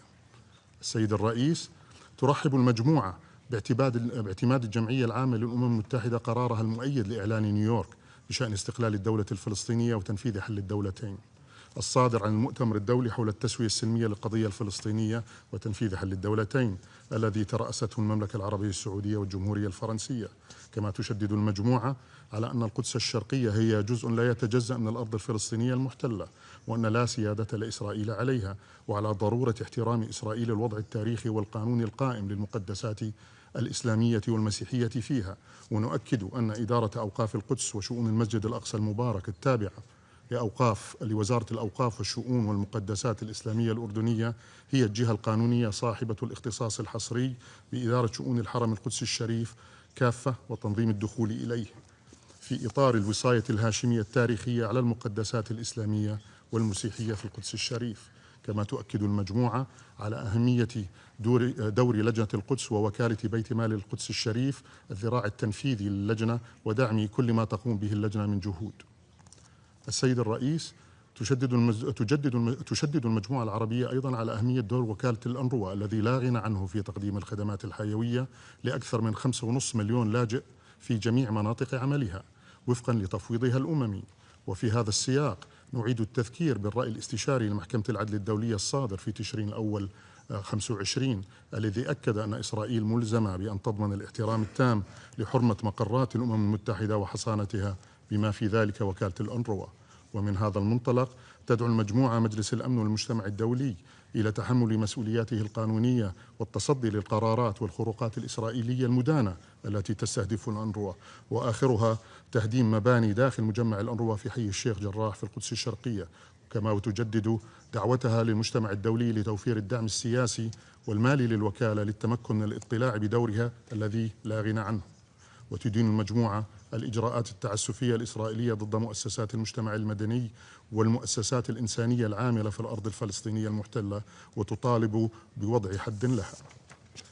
سيد الرئيس، فيما يخص سوريا، تدين المجموعة جميع الاعتداءات الإسرائيلية على سوريا والتوغل داخل أراضيها، والذي يعد خرقا فاضحا للقانون الدولي وعدوانا على سيادة سوريا وتصعيدا خطيرا يزيد من التوتر والصراع. وتطالب المجتمع الدولي ومجلس الأمن بالتحرك الفوري لتطبيق القانون الدولي وإلزام إسرائيل بوقف عدوانها والانسحاب من الأراضي السورية التي تتواجد فيها في خرق واضح لاتفاق فض الاشتباك لعام 74. وتعيد المجموعة التأكيد أن الجولان السوري هو أرض سورية محتلة وترفض قرار إسرائيل ضمه وفرض سيادتها عليه. أما فيما يخص لبنان، ترحب المجموعة العربية بجهود الحكومة اللبنانية بإعلان الجيش اللبناني الانتهاء من تنفيذ المرحلة الأولى من خطة حصر السلاح التي تواكب عزم الدولة اللبنانية بسط سيطرتها على كامل الأراضيها وبقوتها الذاتية، وتتطلع لانعقاد المؤتمر الدولي لدعم الجيش اللبناني وقوى الأمن الداخلي في 5 آذار المقبل الذي تستضيفه فرنسا بمسعى مشكور من السعودية وقطر ومصر وفرنسا والولايات المتحدة. وتدين المجموعة الانتهاكات الإسرائيلية اليومية لسيادة لبنان وللقرار 1701 بما في ذلك استمرار احتلالها ل5 مواقع حدودية في جنوب لبنان وإنشاء ما يسمى بالمناطق العازلة داخل الأراضي اللبنانية. وتدعو مجلس الأمن إلى تحمل مسؤولياته وإجبار إسرائيل على وقف اعتداءاتها والانسحاب من جميع الأراضي اللبنانية المحتلة فورا وإطلاق سراح جميع الأسرى اللبنانيين. ختاما سيد الرئيس، المجموعة العربية تجدد تأكيدها على أن السلام العادل والشامل والدائم هو خيار عربي استراتيجي، ويظل السبيل الوحيد لتحقيق هذا السلام هو قيام الدولة الفلسطينية المستقلة ذات السيادة على خطوط الرابع من حزيران 67 وعاصمتها القدس الشرقية المحتلة وفقا للمرجعيات المعتمدة بمبادرة السلام العربية وقرارات الشرعية الدولية ذات الصلة. شكرا سيدي الكريم. The representative of Hashemite Kingdoms of Jordan for his statement, and now give the floor the representative of Philippines. Thank you, Mr. President. Since 1947, the question of Palestine has remained on the United Nations agenda, making it the longest-running issue before this organization. It is not merely a territorial dispute, but a defining political and moral issue whose resolution remains essential to peace and stability in the Middle East. The Philippines welcomes the cessation of hostilities in Gaza and the progress achieved under the comprehensive plan endorsed by the Security Council in Resolution 2803. After 2 years of devastating conflict and immense civilian suffering, the ceasefire offers an opportunity to stabilize a situation that has long threatened international peace and security. At the same time, the ceasefire remains fragile, making immediate and sustained Council attention to the implementation of the Gaza peace plan as essential. In this regard, the Philippines wishes to underscore the following. First, humanitarian conditions in Gaza remain critical. While access has marginally improved, civilians continue to face severe food insecurity, widespread displacement, and the collapse of essential services, further aggravated by winter conditions. Free, safe, and unimpeded humanitarian access must be ensured without delay. In this connection, due to recent developments in East Jerusalem, we are deeply concerned over the ability of the United Nations to provide the necessary humanitarian assistance so urgently needed by the Palestinian people, especially in Gaza. Secondly, the Philippines welcomes the UN Security Council Resolution 2803 on the implementation of the comprehensive plan to end the Gaza conflict. We note that the resolution calls upon member states and international organizations to work with the Board of Peace to identify opportunities to support the reconstruction of Gaza and for the World Bank and other financial institutions to facilitate and provide financial resources to support the reconstruction and development of Gaza, including through the establishment of a dedicated trust fund. Thirdly, stabilization and reconstruction should lead to a long-term and credible political horizon. The Philippines thus reaffirms its support for the two-state solution as the only viable and lasting path to peace. We support renewed diplomatic efforts, including the New York Declaration and the Global Alliance to advance lasting peace in the Middle East. Mr. President, as a committed partner, pathfinder, and peacemaker, the Philippines stands ready to work with the Council and other members of the international community to work towards a just and lasting peace in the Middle East. Thank you. I thank the representative of Philippines, and I now give the floor to the representative of Indonesia. Thank you, Mr. President, for convening this meeting, and we also thank all briefers for the valuable briefing. Indonesia aligns ourselves with the statements to be delivered on behalf of the OIC, the Non-Aligned Movement, the Committee on the Exercise of the Inalienable Rights of the Palestinian People, and the core group of the Shared Commitment of UNRWA. In my national capacity, allow me to make the following statement. Indonesia reiterates our unwavering commitment to a just, lasting, and comprehensive peace in the Middle East, with the peaceful resolution of the question of Palestine at the center. While collective support for the peaceful resolution continues to grow, the reality on the ground stands in painful contrast. We deplore ongoing violence in Gaza and the West Bank, including East Jerusalem, that undermines prospect for peace. We all understand that violence will only beget more violence.